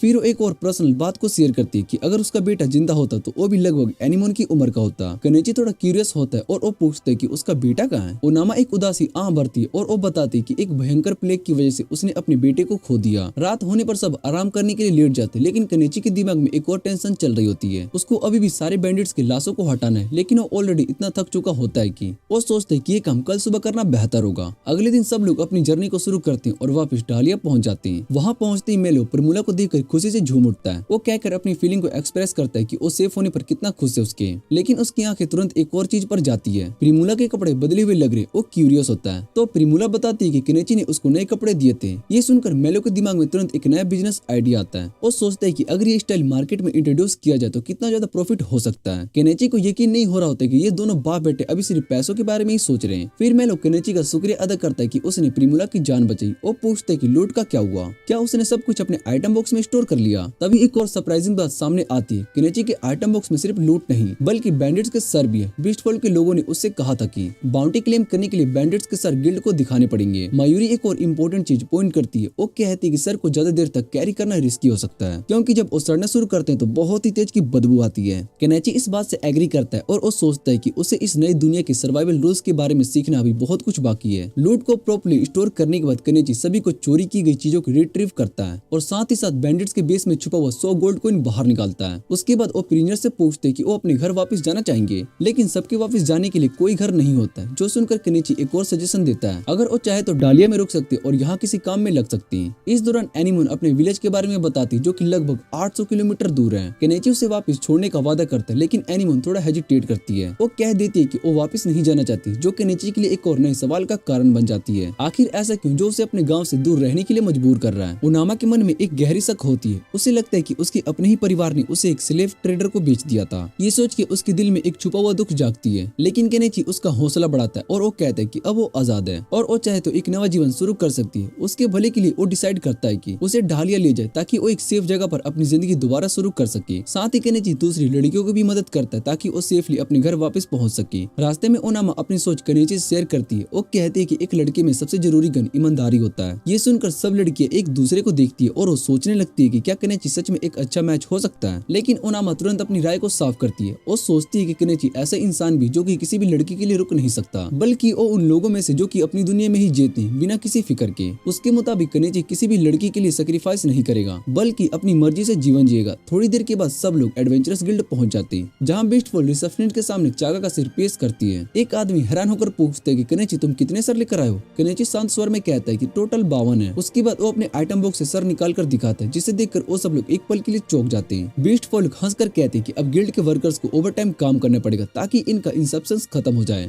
ओल्ड मैन एक और चिंता व्यक्त करता है। वो केनेची से कहता है कि अगर किसी नोबल को उसकी शक्तियों के बारे में पता चल गया तो उसके लिए मुसीबत खड़ी हो सकती है। केनेची इस बात को समझता है, इसलिए वो डिसाइड करता है कि वो अपनी पावर को छुपा कर रखेगा। अगर नोबल लोग ज्यादा परेशान करने लगे तो मैं चुपचाप यहाँ से निकल जाऊंगा। वो अपनी स्ट्रेटेजी बताता है। दूसरी तरफ नोर्स स्पेल कहता है कि वो लोकल लॉर्ड एसएफएल को इस पूरे घटना के बारे में रिपोर्ट करेगा, जिसमें वो नोबल लोगों की इन्वॉल्वमेंट का जिक्र भी करेगा। गिल्ड के वर्कर्स अपना इंस्पेक्शन कंप्लीट करते हैं और केनेची को टोटल 861 गोल्ड रिवॉर्ड मिलती है। वो अपनी टीम के साथ इस रिवॉर्ड को शेयर करने का फैसला करते हैं, लेकिन ओनामा मना कर देती है। मैं तो तुम्हारे साथ लड़ने भी नहीं गई थी, वो कहती। लेकिन एक और बात वो अपने मन में सोचती है, एनिमोन अभी भी एक बच्ची है और उसे देखकर उसे अपने बेटे की याद आती है। इसलिए वो कहती है कि मैं सिर्फ इतना चाहती हूँ कि मैं एनिमोन का ध्यान रख सकूं। रात होते ही पूरा शहर सागा की हार का जश्न मनाता है। केनेची अपनी टीम के साथ रिवॉर्ड को डिवाइड करता है और सभी को 123 गोल्ड मिलते हैं। आज की रात शहर के दरवाजे बंद हो जाते हैं, इसलिए केनेची डिसाइड करता है कि वो यहाँ इन में ही रुकेगा। जैसे ही वो इन में पहुँचता है, वहाँ की मालिक अजालिया उसका वेलकम करती है। तो तुम ही हो जिसने बैंडिट्स का सफाई किया? वो क्यूरियस होकर पूछती है। केनेची अपना हाथ जोड़ता है और शांत स्वर में कहता है कि ऐसा कुछ भी नहीं है, मैं नहीं चाहता हूँ कि लोग मुझ पर ध्यान दे। अजालिया हंसकर कहती है और उसे याद दिलाती है कि उसने कभी कहा था कि अगर उसका बिजनेस सक्सेसफुल हो जाए तो वो उसका लवर बन जाएगा। केनेची थोड़ा कंफ्यूज हो जाता है। मैंने कब बोला? वो बिना कुछ याद किए ये पूछता है। अजालिया इस पर मुस्कुराकर कहती है कि अगर उसके पास कोई खाली रूम चाहिए तो वो उसी रूम में रह सकते जिसमें वो पहले भी रुका था।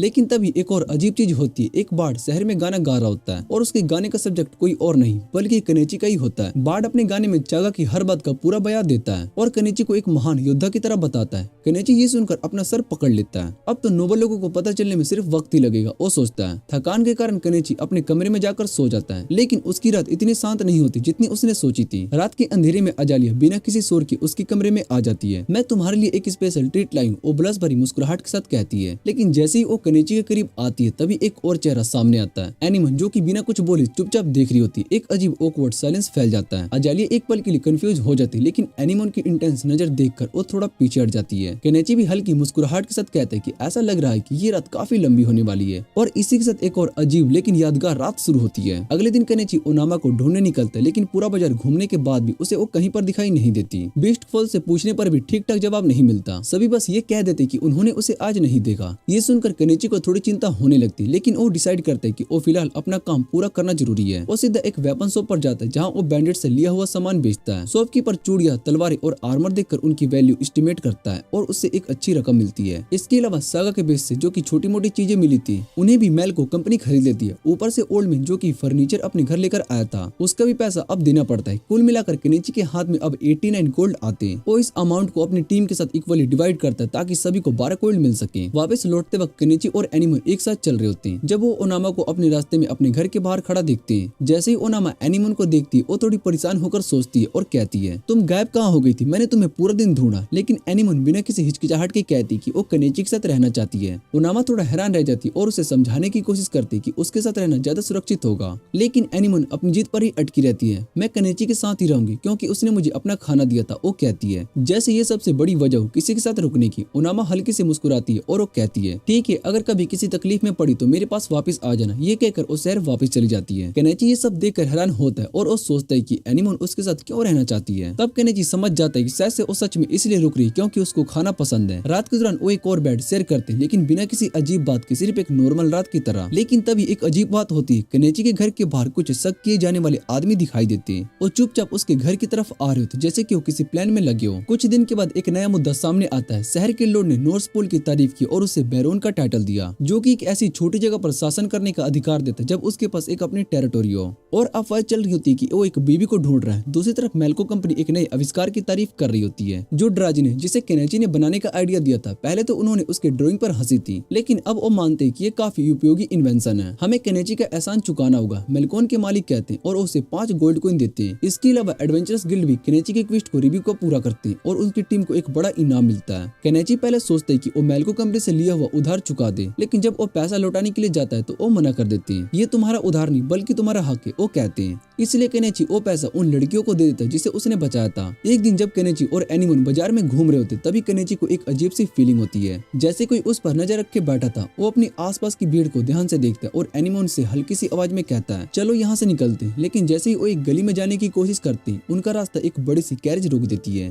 काले कपड़ों में छुपे हुए आदमी उसके सामने खड़े हो जाते हैं और कहते हैं कि तुम्हें हमारे मालिक से मिलना होगा, चुपचाप कैरेज में बैठ जाओ। केनेची एक पल के लिए सोचता है ये लोग कौन हो सकते हैं, लेकिन वो बिना सोचे समझे अपने आइटम बॉक्स से फायरवर्क्स निकालता है और कैरेज के ऊपर फेंक देता है। एक तेज धमाका होता है और जलती हुई चिंगारी हवा में फैल जाती है। लोग उन्हें देखने लगते हैं और केनेची इस मौके का फायदा उठाकर अपनी क्रॉसबो उनके चेहरे पर टांग देता है। तुम मुझे मारने आए हो या फिर बुलाने, वो हल्की सी मुस्कुराहट के साथ कहता है। उन लोगों को समझ में आ जाता है कि अगर वो यहाँ पर कुछ गलत करेंगे तो पूरा शहर उन्हें देख लेगा, इसलिए वो पीछे हटने लगते हैं और कहने लगते हैं कि आज के लिए तुम बच गए केनेची। तभी मेलो की कैरेज वहाँ पर पहुँचती है और वो केनेची से पूछते हैं कि यहाँ पर क्या हो रहा है। केनेची उन्हें बताता है कि काले कपड़ों वाले आदमी उसे किडनैप करने आए थे। मेलो सोचता है और वो कहते हैं कि ये लोग एंटी मोनार्की फैक्शन के हो सकते हैं, जो शासक विरुद्ध संगठन है। तुम्हें काउट स्पेस से मिलना चाहिए, मेलो उसे सजेस्ट करता है। उसी रात एक और कहानी चल रही होती है। मेल्को कंपनी के मालिक प्रिमुला के साथ बैठे होते हैं और प्रिमुला कहती है कि मुझे केनेची से मिलना है। मेल्को के मालिक हंस कर कहते हैं, लॉर्ड ने हमें ड्रेंच बनाने के लिए प्रेज किया, पर असल में तो ये आइडिया केनेची का था। हमें उसे इसका इनाम देना होगा, लेकिन क्या ये इनाम सच में इनाम होगा या फिर किसी संकट की शुरुआत?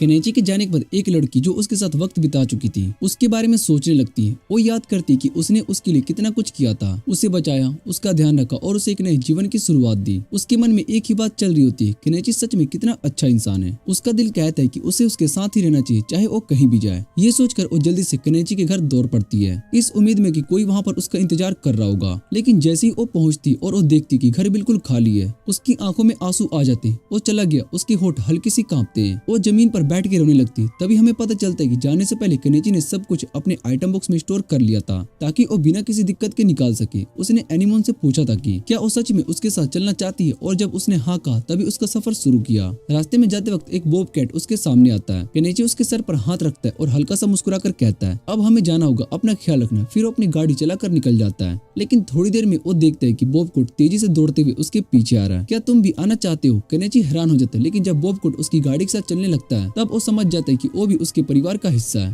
थोड़ी देर के बाद वो फुइया से मिलता है और वो देखकर हैरान होता है कि तुम तो एक मर्चेंट भी बन गए। फुइया कहता है। केनेची हाँ में सर हिलाता है और बताता है कि एनिमोन और बॉबकैट उसकी फैमिली और बिना किसी डेस्टिनेशन के सफर कर रहा है। फुइया उसके सफर के लिए शुभकामनाएं देता है और केनेची मन ही मन सोचता है कि शायद से अब उसे वही स्लो लाइफ मिल रही है जो कि वो हमेशा से चाहता था। कुछ समय के बाद केनेची और एनिमोन एक झील के किनारे पर मछली पकड़ रहे होते हैं। केनेची उसे फिश बॉल सूप बनाकर खिलाता है और वो खुशी खुशी खा लेती है। उसके चेहरे पर एक नई प्यारी सी मुस्कुराहट होती है और केनेची सोचता है कि शायद से यही सुकून भरी जिंदगी थी जो मुझे चाहिए थी। हमें ये भी पता चलता है कि एनिमोन सिर्फ 12 साल की, लेकिन केनेची को लगता है कि वो अपनी उम्र के हिसाब से थोड़ी छोटी दिखाई देती है। इसलिए वो सोचता है कि ऐसी जगह ढूंढना चाहिए जहाँ पर वो अच्छी तरह से सेटल हो सके और ड्रोन के इस्तेमाल करता है ताकि आसपास की जगह देख सके। जल्द ही उसे एक खूबसूरत झील दिखाई देती जो कि इंस्टांटिया टाउन के पास है। उसे वो जगह एकदम पसंद आती है और वो डिसाइड करता है कि वहीं पर अपना नया घर बसाएगा। जब वो उस जगह पर पहुंचता है तो वहाँ की सुकून भरी हवा और अच्छा व्यू देखकर वो अपनी मैजिकल हाउस समन करता है। ये जगह एकदम परफेक्ट है, इसका नाम रखेंगे बॉबकैट विल। केनेची खुशी से कहता है और एनिमोन और बॉबकैट एकदम एक्साइटेड दिखाई देते हैं। रात को केनेची एनिमोन को पढ़ना और लिखना सिखाता है। उसके पास बहुत ही सारी किताबें होती है, लेकिन वो देखते हैं कि केरोसिन काफी महंगा हो रहा है जो कि उसके मेन सोर्स का हिस्सा है। मुझे एक सस्ता अल्टरनेटिव ढूंढना होगा, वो सोचता है। फिर उसके दिमाग में एक बायोडीजल का आइडिया आता है और उसके बारे में पढ़ने लगता है। एनिमोन उसके पास आती है और वो कहती है कि मुझे भी पढ़ना है, लेकिन केनेची हंसकर बोलता है, ये बुक तुम नहीं समझ पाओगी क्योंकि ये मेरी दुनिया की लैंग्वेज में लिखी हुई है। अगले दिन केनेची अपने सोलर पैनल्स लगाता है ताकि एनर्जी की दिक्कत ना हो, लेकिन तभी उसके अंदर एक अजीब सी फीलिंग आती है जैसे कोई उसकी तरफ बढ़ रहा हो। वो तुरंत क्रॉसबो निकालता है और तैयार हो जाता है, लेकिन जब वो ध्यान से देखता है तो वो देखता है कि वो सिर्फ मयूरी है। तुम यहाँ पर कैसे पहुंची? केनेची हैरान होकर पूछता है। मयूरी मुस्कुरा कर कहती है कि मैंने वेल का सुगंध का पीछा किया और मैं यहाँ तक पहुँच गई। एनिमोन उसे देखकर बहुत ही ज्यादा खुश हो जाती है और वो तुरंत उसे गले लगा लेती है। केनेची सोचता है कि शायद से अब एक और इंसान उसके साथ रहेगा। तो तुम भी यहीं पर होगी? वो पूछता है। मयूरी हाँ में सर हिलाती है और फिर केनेची को बताती है कि डालिया के शहर में क्या हुआ जब वो चला गया था। उससे पता चलता है कि नॉर्थ पोल ने प्रिमुला को प्रपोज कर दिया। केनेची ये सुनकर खुश हो जाता है क्योंकि इसका मतलब है कि प्रिमुला अब नोवेल्टी का हिस्सा बनने वाली है।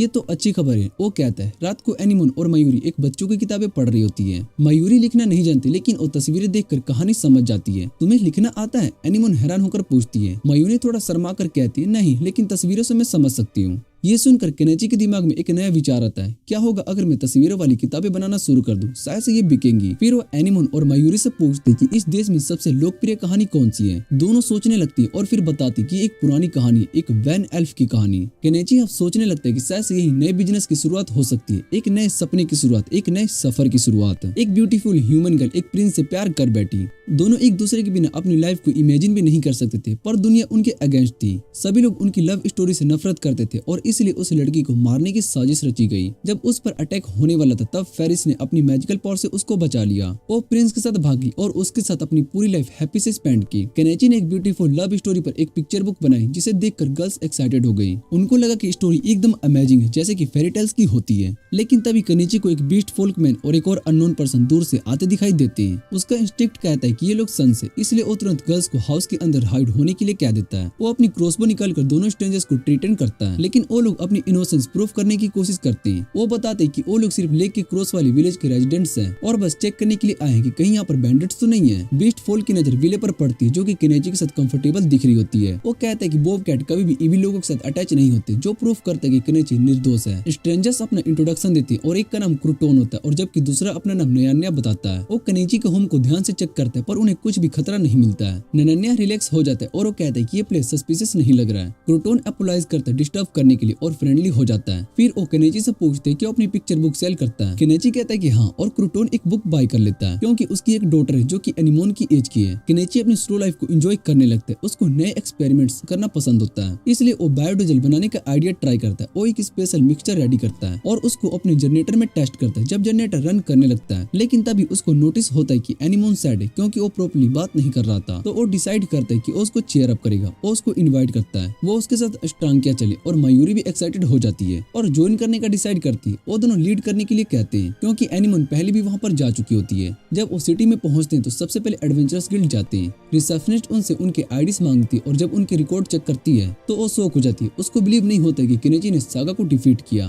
पर केनेची उससे रिक्वेस्ट करता है कि वो इसको सीक्रेट रखे और फिर वो अपने रजिस्ट्रेशन फी पे कर देते हैं। उसके बाद वो सिटी के फेमस फूड को ट्राई करते हैं पर गर्ल्स को वो फूड ब्लैंड लगता है। उनको लगा था कि वहाँ के खाने में फ्लेवर्स होगा। केनेची उन्हें सीजनिंग ऐड करने का आइडिया देता है और जैसे ही वो सीजनिंग डालती है उन्हें फूड सडनली टेस्टी लगने लगता है। वो एंजॉय करते हैं और नए फ्लेवर्स को एक्सप्लोर करते हैं। फिर वो एक मेज शो पर आते हैं जहाँ पर केनेची एक अजीब सा मैजिकल टूल देखता है। उसको क्यूरियोसिटी होती है कि वो किस काम का है, इसलिए वो मेज से उसके बारे में पूछता है। मेज एक डिश में वाटर पंप करती है और दूसरे कंपार्टमेंट में वाइन। जब वो लिक्विड टूल के पास होता है तो केनेची वाइन को टेस्ट करता है और उसको रियलाइज होता है कि टूल ने उसकी अल्कोहल डेस्टिनी इंक्रीज कर दी पर वाटर का टेस्ट बिल्कुल सेम है। ये देखकर केनेची अमेज्ड हो जाता है और वो सोचता है कि ये टूल किसी भी सब्सटेंस में स्प्लिट कर सकते हैं जो भी टॉप डिश में डाल दो। उसको एक ब्रिलियंट आइडिया आता है, अगर ये टूल लिक्विड स्प्लिट कर सकता है तो शायद से ये बायोडीजल रिफाइन करने में भी काम आ सकता है। ये सोचकर वो एक्साइटेड हो जाता है और बिना टाइम वेस्ट किए मेज के टूल को बाय कर लेते हैं जो कि उसको 5 गोल्ड कॉइन में मिल जाते हैं। मेज की नजर एनिमोन पर पड़ती है जो कि ग्रीमोर अपने हाथों में पकड़े होती है। उसकी क्यूरियोसिटी बढ़ जाती है और वो सोचते हैं क्या सिर्फ उसे पकड़कर वो मैजिक यूज कर सकता है, लेकिन एनिमोन उसको एक्सप्लेन करती है कि स्पेल कास्ट करने के लिए सिर्फ नॉलेज नहीं बल्कि प्रॉपर मैजिक पावर भी चाहिए होती है। केनेची को मैजिक सीखने में एक्साइटमेंट होती है, इसलिए वो बिना सोच विचार के ग्रीमोर को 3 गोल्ड कॉइन में बाय कर लेता है। लेकिन मेज तुरंत उसको बता देती कि वो तुरंत ये बुक बाय नहीं कर सकती क्योंकि उससे पहले रजिस्ट्रेशन प्रोसेस को कंप्लीट करना जरूरी है। वो कहती कि 1 वीक के बाद आकर वो ग्रीमोर ले सकता है। जैसे ही वो वहाँ से निकलती उनकी मुलाकात निनुआज से होती है। वो काफी हंसते में होता है जिससे कि केनेची और एनिमोन को डाउट होता है कि कोई सीरियस बात है। उसके एक्सप्रेशन टेंशन वाले होते हैं जैसे उसको कोई अर्जेंट मैटर में जाना हो। तभी उन्हें एक एली से एक लड़की की चीख सुनाई देती है। वो तुरंत उस डायरेक्शन में भागते हैं और वो देखते हैं कुछ ठग्स क्रूटोन और उसकी बेटी को धमका रहे होते हैं। वो एकदम अटैक करने वाले होते हैं लेकिन केनेची तुरंत अपने मास्क पहनता है और अपने फायरवर्क्स का यूज करके उन्हें डरा देता है। फायरवर्क्स की ब्राइट लाइट और लाउड साउंड की वजह से ठग्स कंफ्यूज हो जाते हैं और वहाँ से भाग जाते हैं। क्रूटोन टेंशन फ्री हो जाता है और केनेची उसको अश्योर करता है कि अब वो सेफ है। तभी नन्या भी वहाँ पर आ जाता है और गिल्टी फील करता है क्योंकि वो एक ट्रैप में फंस गया था जिसकी वजह से टाइम पर नहीं पहुंच पाया। केनेची थग्स के बारे में क्रूटोन से पूछता है तो वो रिवील करता है कि ये लोग एक डेंजरस स्पाई सिंडिकेट जटेरा से बिलोंग करते हैं। वो बताता है कि वो एक गवर्नमेंट के लिए काम करता था, तब उसने इसको अरेस्ट किया था और अब ये रिवेंज लेने के लिए आए हैं। क्रूटोन की बेटी मैरी केनेची को स्पेशल थैंक्स देती है क्योंकि उसकी पिक्चर बुक उसको काफी पसंद आई थी। तभी एनिमोन बताते हैं कि इस बुक को बनाने में उसने भी हेल्प की थी।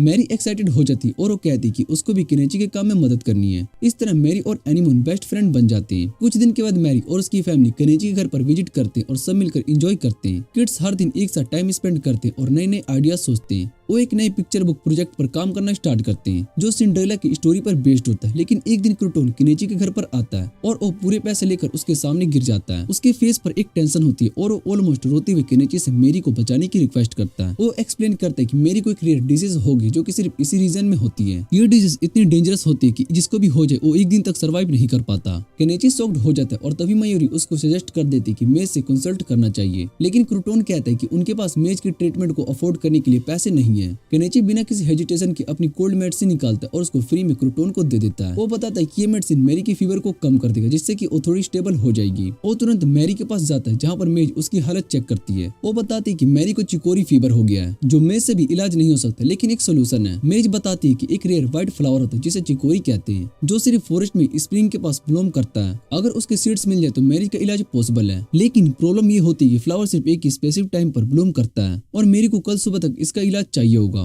केनेची और क्रूटोन डिसाइड करते हैं कि वो तुरंत फॉरेस्ट में जाकर इस फ्लावर को ढूंढेंगे। तभी नन्या भी इसमें इन्वॉल्व होता है और वो कहते हैं कि वो भी इस मिशन में मदद करेगा। लेकिन जैसे ही वो लोग वहां से निकलते एक डार्क एली में स्पाइस सिंडिकेट के थग्स उसको साइलेंटली ऑब्जर्व कर रहे होते हैं। वो एक दूसरे से विस्पर में बात करते हैं और वो कहते हैं कि फाइनली हमें क्रूटोन का घर मिल गया। केनेची और उसके साथी एक स्प्रिंग पर पहुंचते जहां पर उन्हें महसूस होता है कि कोई उनकी तरफ बढ़ रहा है। लेकिन जैसे ही वो देखते हैं तो उन्हें पता चलता है कि वो सिर्फ वेल है जो उनका पीछा करते हुए वहां तक आ गया था। केनेची एक बोट का यूज करके चिकोरी फ्लावर ढूंढता है और उसे तुरंत ढूंढ भी लेता है। फिर वो उसका बीज क्रेटोन को दे देता है जो उसका शुक्रिया अदा करता है। लेकिन तभी अचानक उनके पास एक भेड़ियों का झुंड आ जाता है। केनेची तुरंत सोर्ड को समन करता है और क्रेटोन और बाकी सब लोग कहते हैं कि वो इन तलवारों को इस्तेमाल करे जब तक वो भेड़ियों को डिस्ट्रैक्ट करता है। वो फायरवर्क्स का यूज करता है ताकि भेड़िया डर कर भाग जाए। लेकिन भेड़िया क्रेटोन और उसके साथियों का पीछा करने लगते हैं। दूसरी तरफ कुछ गुंडे छुपे हुए होते हैं और वो बात कर रहे होते हैं कि उन्हें क्रूटोन को हटा देना है। पता चलता है कि वो एक डॉगमैन के साथ मिलकर काम कर रहा है जो कि भेड़ियों को कंट्रोल कर रहा है। लेकिन तभी वेल अचानक से उन पर अटैक कर देता है और डॉगमैन का फ्लूट गिर जाता है। केनेची तुरंत समझ जाता है कि वही भेड़ियों को कंट्रोल कर रहा था। और नाइना और क्रूटोन से कहता है कि जल्दी से भाग जाओ जब तक कि डॉगमैन डिस्ट्रैक्ट है। लेकिन डॉगमैन वेल को दूर धकेल देता है और दोबारा से भेड़ियों को कंट्रोल करना शुरू कर देता है। तभी अचानक जमीन हिलने लगती है और एक विशाल भयानक भालू सामने आ जाता है। वो सीधा डॉगमैन पर अटैक कर देता है लेकिन फिर वो केनेची की तरफ बढ़ने लगता है। केनेची तुरंत अपनी क्रॉसबो का यूज करके वार करता है और वेल उसका ध्यान भटकाता है। केनेची एक फायरवर्क्स निकालकर भालू पर फेंकता है लेकिन वो चौंक जाता है। भालू गुस्से में फायरवर्क्स को अपने मुंह में पकड़ लेता है और जैसे ही वो दबाता है वो जोर से फट जाता है। भालू होश गवा बैठता है और इस मौके का फायदा उठाकर केनेची अपने एक्सकेवेटर समन करता है। वो अपने सोवेल का यूज करके भालू का काम तमाम कर देता है। फिर उसकी रिमेन्स अपने आइटम बॉक्स में स्टोर कर लेता है और वापस क्रेटोन के घर पर लौट आता है। वहाँ पर मेड उसको बताती है कि मेरी की तबीयत अब सुधर रही है। उसके पेरेंट्स केनेची का शुक्रिया अदा करते हैं लेकिन केनेची क्रेटोन से कहता है कि उसने डॉगमैन से एक वादा किया है। पता चलता है कि केनेची ने डॉगमैन की जान बचाई एक शर्त पर कि वो दोबारा कभी भी क्रेटोन या उसकी फैमिली को नुकसान नहीं पहुंचाएगा। डॉगमैन वादा करता है कि वो कभी क्रेटोन को परेशान नहीं करेगा लेकिन वो ये भी बताता है कि और भी लोग हैं जो कि क्रेटोन को नुकसान पहुंचाना चाहते हैं। केनेची उससे कहता है कि अगर वो किसी और जगह चला जाए तो उसका परिवार सुरक्षित रहेगा। लेकिन डॉगमैन बताता है कि वो डालिया नहीं जा सकता क्योंकि बकोपा उसका पीछा करेगा। केनेची उसे नॉर्थ सपास बैरनी के बारे में बताता है और उसके लिए लेटर ऑफ इंट्रोडक्शन लिखने के लिए ऑफर करता है ताकि वो वहाँ पर जाकर नया काम ढूंढ सके। लेकिन डॉगमैन कहता है कि उससे पहले अपनी फैमिली से बात करनी होगी। कुछ दिन के बाद क्रेटोन और नाइना नॉर्थ पास बैरनी निकल जाते हैं और तभी एनीमोन मैरी से मिलती है और मैरी उससे कहती है कि जैसे ही वो ठीक हो जाएगी वो मिलकर सिंड्रेला की कहानी को पूरी करेंगी। मैं अचानक से कहती कि उसे एक अजीब सी खुशबू आ रही है और तभी वो सब देखते हैं कि डॉगमैन वहाँ पर खड़ा है। केनेची उसे देखता है और पूछते है तुम यहाँ पर क्या कर रहे हो। डॉगमैन केनेची से कहते हैं कि अब उसे क्रेटोन की चिंता करने की कोई जरूरत नहीं है क्योंकि वो ऑलरेडी यहाँ से जा चुका है। केनेची माइक को डॉगमैन के प्रोमिस के बारे में बताता है लेकिन वो कहती कि उस पर भरोसा नहीं किया जा सकता। केनेची उससे कहता है कि वो डॉगफुल की वफादारी के बारे में सब कुछ नहीं जानती और ये कहकर वो चला जाता है। वो अरहाना में ज्यादा देर तक नहीं रुक सकता। इसके बाद केनेची एडवेंचरस गिल्ड जाता है जहाँ पर एक आदमी को भालू दिखता है। आदमी हैरान हो जाता है केनेची ने इतने बड़े भालू को कैसे हरा दिया। केनेची उससे कहता है कि वो भालू की मीट और मैजिक स्टोन को निकाल दे ताकि और पार्ट्स को बेच सके। आदमी कहता है कि इसमें थोड़ा टाइम लगेगा तो केनेची घर लौटने का सोचता है लेकिन तभी उसे गिल्ड में एक अजीब सी प्रेजेंस महसूस होती है। उसका मन घबरा जाता है। थोड़ी देर के बाद केनेची अपने नए मैजिक आइटम का यूज करके बायोडीजल बनाता है और उसे अपने जनरेटर में डालता है ताकि चेक कर सके कि यह काम करता है या फिर नहीं। जैसे ही जनरेटर स्टार्ट होता है वो समझ जाता है कि उसका एक्सपेरिमेंट सक्सेसफुल रहा। ये नए मेथड का यूज करके उसने पैसे भी बचा लिए तो उसे ये मैजिक आइटम खरीदने का अफसोस नहीं होता। उसके बाद वो माँ के शॉप में जाता है और वो उसे रुई देती है लेकिन तभी उसे एक मैजिक स्टोन दिखाई देता है। माँ बताती है जो इनकारनेशन उसके बुक में लिखा है वो इसी मैजिक स्टोन से लिंक्ड है और उसे स्पेल एक्टिवेट करने के लिए ये जरूरी होगा। केनेची गिल्ड वापस आता है और वो आदमी उसे भालू का मीट और मैजिक स्टोन देता है। रिसेप्शनिस्ट उसे बचे हुए पार्ट्स के बदले में 4 गोल्ड और 2 सिल्वर देती है। केनेची टाउन में घूमने लगता है लेकिन उसे दोबारा से अजीब सी प्रेजेंस महसूस होती है। उसका दिल जोर से धड़कने लगता है, लेकिन उसे लगता है कि कुछ बुरा होने वाला है, इसलिए उसे तुरंत घर पर लौटना चाहिए। लेकिन तभी कोई और उसके कंधे पर हाथ रख देता है। केनेची एकदम घबरा जाता है, लेकिन जब वो पलट कर देखता है तो पता चलता है कि वो सिर्फ प्रीमूला है। प्रीमूला उसे देखती है कि तुम फाइनली मिल गए, तुम कितने क्रूअल हो, बिना कुछ कहे यहाँ से चले गए। केनेची उसे समझाता है कि उसने ये सब इसलिए किया ताकि अगर नोबल्स उसे पकड़ लेते तो उसका कंपनी मुसीबत में ना आए। लेकिन प्रीमूला गुस्से से कहती कि ये डिसाइड करना तुम्हारे हाथ में नहीं है। तभी केनेची महसूस करता है कि आसपास के लोग उन दोनों को देख रहे हैं। वो प्रीमूला से कहता है कि हमें यहाँ पर नहीं कहीं और बात करनी चाहिए। प्रीमूला उसे कहती है ठीक है, मेरे होटल चलो। दोनों होटल पहुँचते हैं और बात आगे बढ़ती है। प्रीमूला उसे याद दिलाती कि उसने माओ कंपनी की कितनी मदद की और उसकी जान भी बचाई थी। केनेची उससे पूछते कि तुम नोरसपा से शादी करोगी, लेकिन प्रीमूला बताती कि उसने नोरसपा के प्रपोजल को रिजेक्ट कर दिया। केनेची मजाक में कहता है ये तो अफसोस की बात है, तुम दोनों साथ में अच्छे लगते हैं। प्रीमूला बताती कि अनामा और ओल्डमैन दोनों गुस्से में क्योंकि केनेची बिना बताए चला गया था। केनेची उसे दोबारा समझाता है कि उसने ये सब उनकी भलाई के लिए किया था ताकि उन्हें कोई प्रॉब्लम का सामना ना करना पड़े। वो उससे कहते हैं कि तुम वापस जाओ और उन्हें बता दो कि मैं सेफ हूँ। लेकिन प्रीमूला उससे सीधा देखती है और वो कहती कि मैं तुम्हें बिना लिए वापस नहीं जाने वाली हूँ। वो बताते कि उसने गिल्ड के रिकॉर्ड्स चेक किए और पता चला है कि केनेची यहाँ पर AA में रजिस्टर हुआ था, तो इसलिए वो यहाँ ढूंढने के लिए आ गई। केनेची को ये सुनकर थोड़ा शौक लगता है, लेकिन वो उसे कहता है कि पहले एक रूम में चले। रूम देखकर वो कहता है कि ये काफी अच्छा लग रहा है, लेकिन मायरी बिना टाइम वेस्ट किए अपने कपड़े को उतार देती है क्योंकि उसको लगता है कि केनेची फिर भाग जाएगा। मायरी बोलती है कि वो पहले एक बात लेना चाहती है, लेकिन केनेची उससे कहता है कि वो वैसे भी ब्यूटीफुल लग रही और वो खुश है कि मारिन उसके पीछे आई। अगले दिन केनेची प्रीमूला के साथ वापस आता है, जो कि मारिन को एनी में देखकर गुस्सा हो जाती है। वो केनेची से कहती कि उसने उसे डालिया में छोड़ दिया था, लेकिन बाकी सभी को अपने साथ ले आया। केनेची समझाते कि वो एनी को नहीं छोड़ सकता क्योंकि वो एक छोटी सी लड़की है। और फिर मारी बताती कि उसने उसका पता लगा लिया था। एनीमोन बोलती कि अगर प्रीमूला भी यहीं पर रहने लगी तो उसके घर में जगह कम पड़ जाएगी। और वो केनेची से कहती कि वो नए लोगों को घर में लाना बंद करे। रात को लड़की केनेची के साथ बात लेना चाहती थी, तो वो एक और ड्रम खरीद लेता है और सब एक साथ बात लेने लगती है। केनेची एक फायरबॉल समन करने की कोशिश करता है, लेकिन कुछ भी नहीं होता। तभी उसको समझ में आता है कि उसमें मैजिक की कोई टैलेंट नहीं है। वो देखते है कि ग्रिड काफी महंगी है, तो वो सोचते है कि शायद से उसको बेचा जा सकता है। प्रीमूला बताती कि ऐसे लोग हैं जो इसको कलेक्ट करते हैं चाहे वो मैजिक यूज कर भी ना पाए। एनी ने एक स्पेल कास्ट करने की कोशिश करती, वो फायरबॉल बना लेती है, लेकिन सभी डर जाते हैं क्योंकि उसकी वजह से घर जलने लगता है। और जल्दी से फायर एक्सटिंग्विशर का यूज करके आग को बुझा देते हैं। एनिनी परेशान हो जाती है और वो माफी मांगते हैं, लेकिन केनेची उससे कहता है कि वो अमेजिंग है। तभी एनिनी अचानक से बेहोश हो जाती है और सब उसे रेस्ट करने देते हैं। अगले दिन वो ठीक हो जाती है और केनेची उसको व्हाइट पीसेस देता है और वो खुश हो जाती है। मारी और प्रीमूला भी उसके पीसेस को टेस्ट करती है और वो भी उन्हें बहुत ही पसंद आता है। केनेची बताता है कि ये शुगर में प्रिजर्व किए गए, तो सबको समझ में आता है कि सिर्फ नोबल लोग ही इसे अफोर्ड कर सकते हैं। कुछ दिन के बाद केनेची मेरी और उसकी माँ को अपने घर में इनवाइट करता है और सब मिलकर बियर मीट खाते हैं। लेकिन वो काफी टफ होता है, तो केनेची सोचता है कि इसको टेंडराइज करना पड़ेगा। वो अपनी स्पेशल स्पाइसेस यूज करके एक सीक्रेट सॉसेस बनाता है और सबको उसका टेस्ट बहुत ही पसंद आता है। केनेची देखता है कि उसका बियर करी सबको बहुत ही पसंद आ रहा है और सब बच्चे अपनी पिक्चर्स बुक में फिनिश कर देते हैं। तो प्रीमूला सोचती है कि ये बुक बिक भी सकती है। वो केनेची से कहती है कि वो अरहाना में एक बिजनेस स्टार्ट करना चाहती है। केनेची उससे पूछते है कि वो पिक्चर बुक्स के अलावा और क्या करेगी। तभी प्रीमूला उसको बताती है कि वो केनेची की रेसिपी का यूज करके फूड को बेचेंगी और सबको उसका ये आइडिया बहुत ही पसंद आता है क्योंकि उसकी करी का टेस्ट अमेजिंग है। मेरी की माँ केनेची का एहसान चुकाना चाहती है क्योंकि उसने मेरी की जान बचाई थी, तो वो प्रीमूला की बिजनेस में वेट्रेस बनने का ऑफर देती है। अगले दिन मेरी भी उनके साथ काम करने के लिए तैयार हो जाती है। प्रीमूला का बिजनेस स्टार्ट होते ही सब उसके स्टॉल पर दौड़ पड़ते हैं क्योंकि सब उसके फूड के बारे में बात कर रहे होते हैं। सब मजे से खा रहे होते हैं, लेकिन तभी दो कस्टमर्स कंप्लेन करते हैं कि उनकी फूड में बग्स हैं। कट टू केनेची जो अपने ड्रोन से एरिया को स्काउट कर रहा होता है, उसको एक क्लिप पर ORS दिखाई देती है और वो सोचता है कि शायद ये महंगी होगी, तो इसको वो माइन करने का प्लान बनाता है। लेकिन प्रॉब्लम ये है कि ये जगह उससे 12 मीटर ऊपर है, तो वो सोचता है कि उस तक कैसे पहुंचे। वापस आने के बाद प्रीमूला एक्साइटेडली बताती है कि उसका फूड पहले दिन ही सारा बिक गया। केनेची नोटिस करता है कि उसके साथ एक बीस्ट ह्यूमन भी खड़ी है, तो वो प्रीमूला से पूछते कि ये कौन है। तो प्रीमूला एक्सप्लेन करती कि जब कस्टमर्स ने करी में बग्स होने की बात की, तो ये बीस्ट ह्यूमन उनका सच सामने लेकर आई थी। उसने देखा कि कस्टमर्स ने खुद ही फूड में इंसेक्ट्स डाले थे और उनको सबके सामने चैलेंज की कि अगर वो सच बोल रहे हैं तो अपने पॉकेट्स को चेक करवा रहे, लेकिन वो दोनों भाग गए होते। प्रीमूला को उसका ये एटीट्यूड बहुत ही पसंद है, इसलिए उसने उसको अपना बॉडीगार्ड बना लिया। बीस्ट ह्यूमन अपना नाम नीना बताती है और केनेची उसका शुक्रिया अदा करता है और बोलता है कि वो प्रीमूला का ध्यान रखे। मारी नीना को देखकर सरप्राइज हो जाती है और केनेची उसको बताता है कि अब वो प्रीमूला की बॉडीगार्ड है और आज डिनर पर उनके साथ है। डिनर के वक्त नीना बियर मीट को स्टीविक करती है और कहती है कि इसका टेस्ट अमेजिंग है, लेकिन वो वाइन के बिना नहीं खा सकती। वो केनेची को उसका वाइन देती है। केनेची उससे पूछते क्या वो बात लेना चाहती है। नीना ऑफर करती है कि वो पानी गर्म कर देगी। वो अपना फायरबॉल ड्रम पर छोड़ती है और सब बहुत ही इम्प्रेस्ड हो जाते हैं, लेकिन नीना बिना टाइम वेस्ट के तुरंत नहाने चली जाती है। केनेची सोचता है कि इतनी जल्दी मैजिक का यूज करना सेफ है या नहीं। प्रिमुला उसे एक्सप्लेन करती है कि मैजिक यूज करने की एबिलिटी प्रैक्टिस के साथ बढ़ती है। इसके बाद केनेची एनी को पढ़ाना सिखाता है क्योंकि वो चाहता है कि उसका फ्यूचर ब्राइट हो। वो उसे कहते हैं कि वो प्रिमुला के साथ काम करे ताकि बिजनेस सीख सके। एनी बोलती है कि वो मैजिक सीखना चाहती है ताकि केनेची के साथ एडवेंचर पर जा सके, लेकिन केनेची सिर्फ आराम की जिंदगी जीना चाहता है तो उसे मना कर देता है। दूसरी तरफ प्रिमुला का बिजनेस बहुत ही तेजी से ग्रो हो रहा होता है और केनेची एक स्काफोल्डिंग बनाता है जो कि क्लिफ तक पहुंच सके। मारी स्काफोल्ड पर चढ़ जाती है और एनी भी फॉलो करना चाहती है, लेकिन केनेची उससे कहता है कि अब लेट हो रहा है तो वो घर चली जाए। तभी प्रिमुला नीना के साथ आती है और वो पूछती है क्या वो अपने आइटम बॉक्स में ज्यादा सामान स्टोर कर सकता है। केनेची बताता है कि वो कर सकता है, लेकिन उसको अपना सीक्रेट्स नहीं दिखा सकता क्योंकि सभी के पास अपने अपने सीक्रेट्स होते हैं। वो प्रिमुला को किस करता है, लेकिन नीना उन दोनों को टोक देती है और मारी और एनी उसे बुलाती है। डिनर का टाइम हो गया है। केनेची सभी को लेकर क्लिफ पर चढ़ने लगता है और सब जगह देखने लगते हैं, जबकि ओआरएस माइन करने लगता है। वो अपने आइटम बॉक्स में स्टोर करता है और देखने पर पता चलता है कि इसका प्राइस 2 लाख यन से ज्यादा है। वो सोचता है कि अगर वो और माइन करे तो बड़ी कमाई हो सकती है।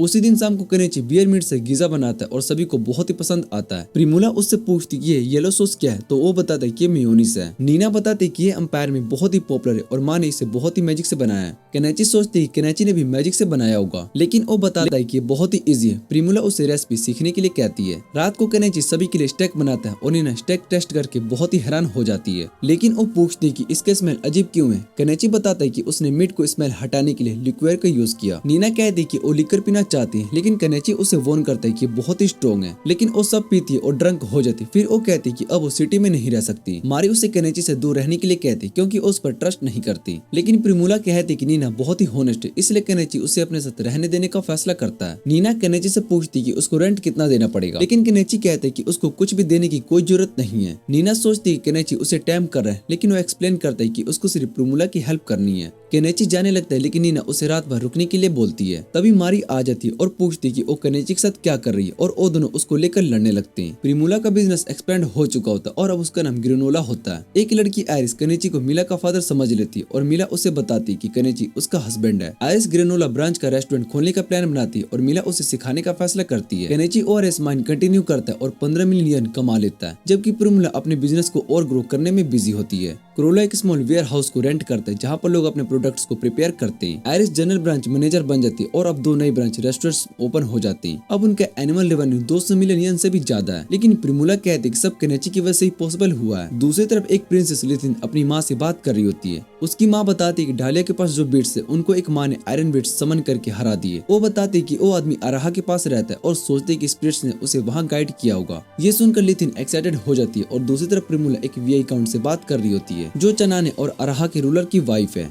प्रिमुला अपना प्रॉपर इंट्रोडक्शन देती है और केनान तुरंत समझ जाता है कि वो कोरोला की ओनर है। दूसरी तरफ केनेची एक शॉप में जाता है जहाँ पर एक आदमी उसको एक्सप्लोजन मैजिक के बारे में एक बुक दिखाता है। ये देखते ही उसको याद आता है कि एक बूढ़े आदमी ने बैंडेड के अटैक के वक्त ये मैजिक स्पेल का यूज किया था। ये सोचकर वो बुक को खरीदने का फैसला करता है, लेकिन तभी उसको पता चलता है कि एनिमोन का ध्यान एक और बुक पर है जो हाउस होल्ड मैजिक के बारे में, और ये देखकर शॉपकीपर उसको एक बुक बिना किसी पैसे के दे देता है। उसी रात प्रिमुला केनेची को बताती है केनान एक ब्रोच लेना चाहती है क्योंकि उसने नोबल फैमिलीज को उसे सजते हुए देखा है। जब वो डालिया गई थी तब उसको ये चीज अट्रैक्ट कर गई थी। केनेची समझ जाता है कि केनान दूसरे नोबल के साथ कम्पीट करना चाहती है, इसलिए वो प्रिमुला को एक ब्रोच देता है जिसमें एक औरत का फेस बना होता है। जैसे ही प्रिमुला उसको देखती है उसको समझ में आ गया होता है कि ये केनान जैसा ही लग रहा है। केनेची उसको बोलता है कि ये केनान को दे दे और बोले कि स्पेशली कस्टम मेड है ताकि इसके प्राइस और बढ़ सके। अगले दिन माई केनेची को एक नियर बाई डंजन के बारे में बताती है, लेकिन केनेची हैरान होता है कि उसने ये बात किसी और को क्यों नहीं बताई। तब माई बताते कि वो नहीं चाहती कि नीना उसके साथ आए। दूसरी तरफ अनीनी उनके साथ आने का फैसला करती क्योंकि वो केनेची के साथ एडवेंचर पर जाना चाहती है। वेल भी उसके पार्टी में शामिल हो जाता है और सब मिलकर डंजन की तरफ निकल पड़ते हैं।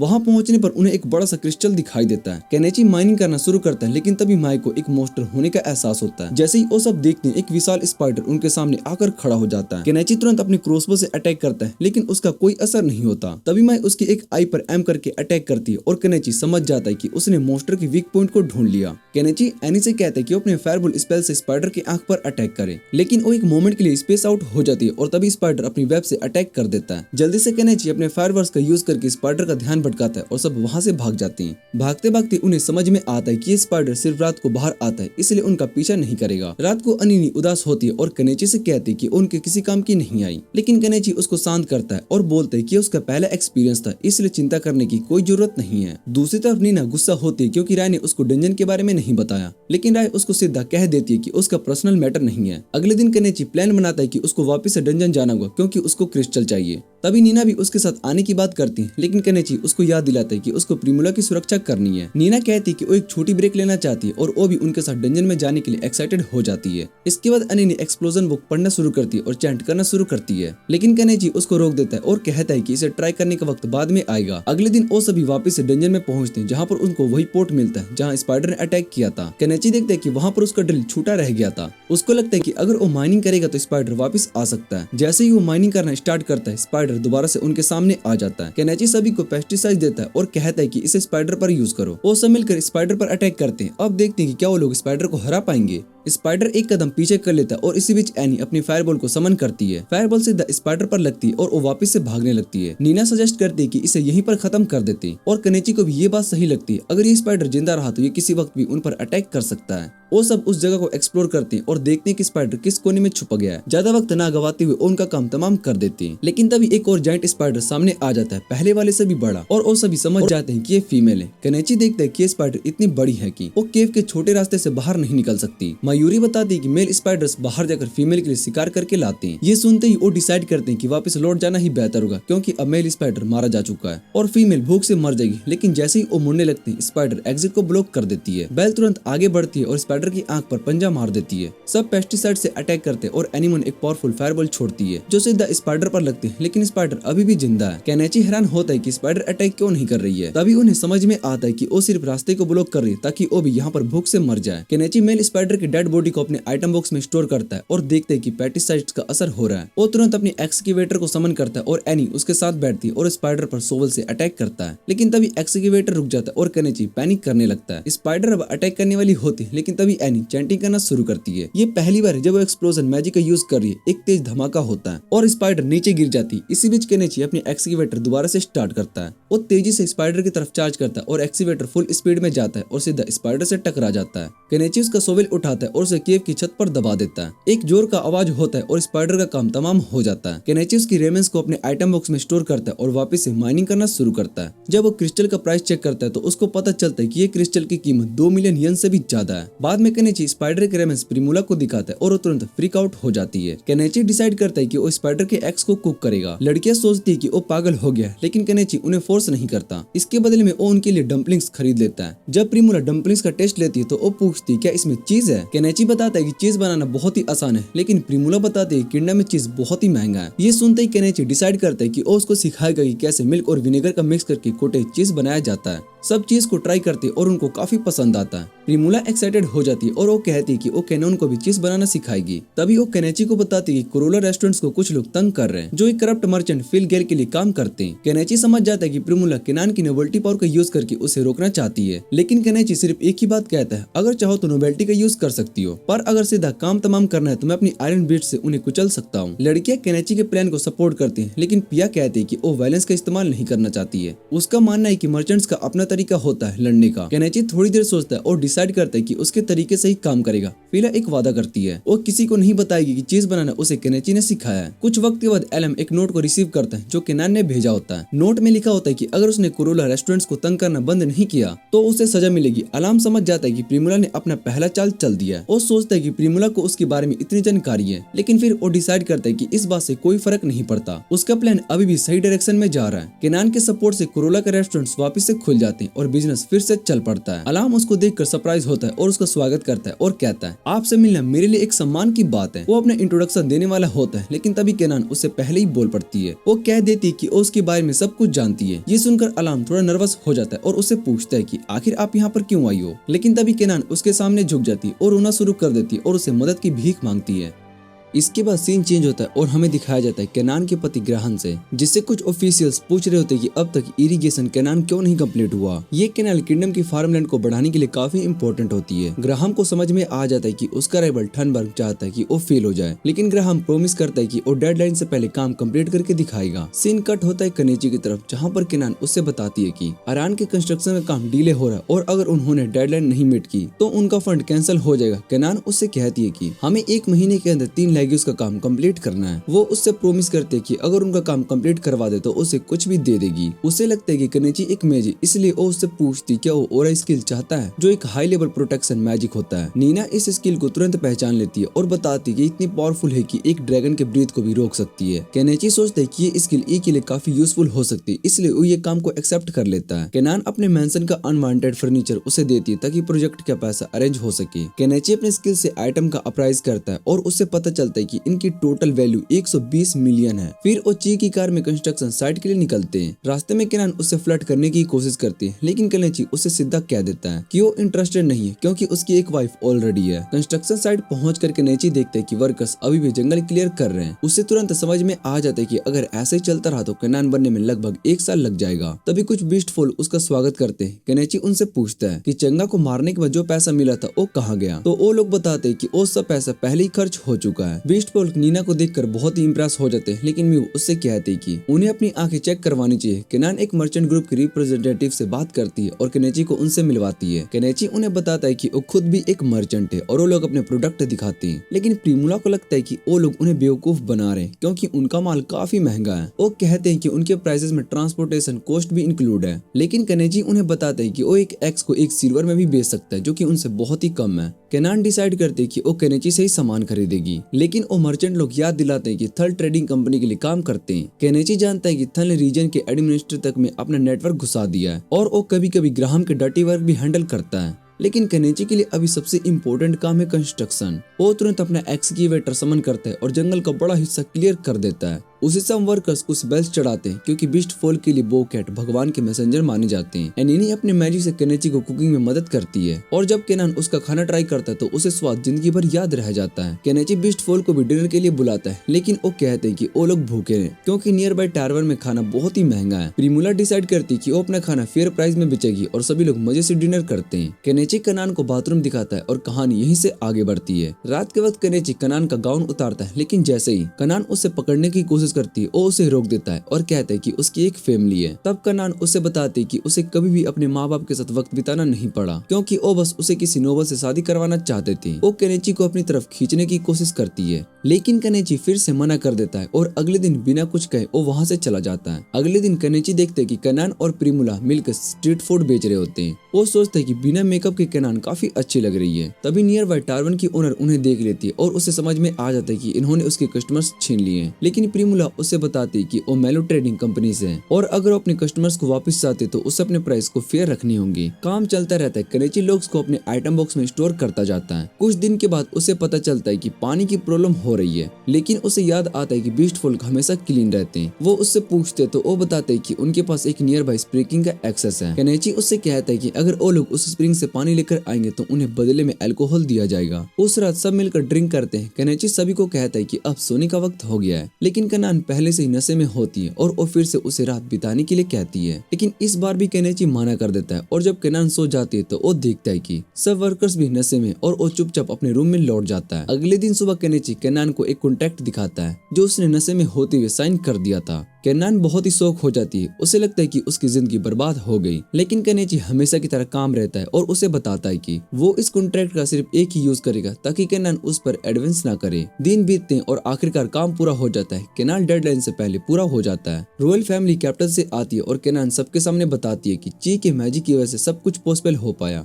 केनेची सबके सामने अपने एक्सकेवेटर निकालता है जिसे देखकर सभी बहुत ही हैरान हो जाते हैं। थनबर्ग को यकीन नहीं हो रहा होता कि केनेची ने उसके स्टैंड को बचा लिया, लेकिन केनान बस मुस्कुरा देती है और वो गुस्से में अपनी कैरेज में वापस लौट जाती है। तभी प्रीमुला एक आदमी को देख लेती है और तुरंत पहचान जाती है। वो एक एक्स नोबल है जिसे ढालिया से निकाल दिया गया है। केनेची तुरंत समझ जाते है कि वही आदमी है जिसके कहने पर चंगा ने उसका किडनैपिंग प्लान किया था। ग्राहम केनेची का शुक्रिया अदा करता है और वो बताता है कि वो एक अच्छा रूलर नहीं था, लेकिन केनान उसे सब कुछ सच बताए और केनेची और मिला मर्चेंट से वो इंस्पायर्ड हो गया। अब उसने डिसाइड किया कि वो अपने पिता के दिए हुए जख्म को दोबारा से जीवित करेगा। वो केनेची को मिला की शॉप की एक किताब दिखाता है और उससे पूछते है कि ये कैसे बनी। केनेची उसे पूरा प्रोसेस बताता है और ग्राहम बताता है कि उसे कहानी लिखना बहुत ही पसंद है। अब वो बहुत ही खुश है, उसे अपनी किताबों को रीडर तक पहुंचाने का रास्ता मिल गया। वो प्रिमुला से कहता है कि उसके स्टैंड के फाइनेंस को हैंडल करे, लेकिन प्रिमुला कहती है कि वो अकेली नहीं कर पाएगी, इसलिए वो माओ से सपोर्ट मांगना चाहती है। ग्राहम उनकी कंपनी के साथ काम करने के लिए बहुत ही एक्साइटेड होता है, लेकिन उस तरह से डेंजर लगता है। केनेची उसे सजेस्ट करता है कि ओलैंड होने के नाते थाल को रीजन से निकाल दें, लेकिन ग्राहम कहता है कि अरान के बजट में इतना फंड नहीं है कि वो एक ऑर्डर ऑफ नाइट को बुला सके। तभी केनान कहते हैं कि केनेची मदद करेगा और केनेची बिना सोचे सिर्फ एक मुस्कान के साथ कहता है कि मैं अपना बेस्ट दूंगा। शाम को ची का परिवार अपने घर लौटता है और उन्हें एक रिवॉर्ड दिया जाता है, हाई प्रोटेक्शन रिन्योर। एनिनी केनेची के साथ बात लेना चाहती है, लेकिन प्रिमुला बीच में आ जाती है। दोनों के बीच की बातें बढ़ती है और रॉक पेपर सीजर का गेम खेलते हैं। आखिर में प्रिमुला जीत जाती है, इसलिए उसे केनेची के साथ बार टब में टाइम बिताने का मौका मिल जाता है।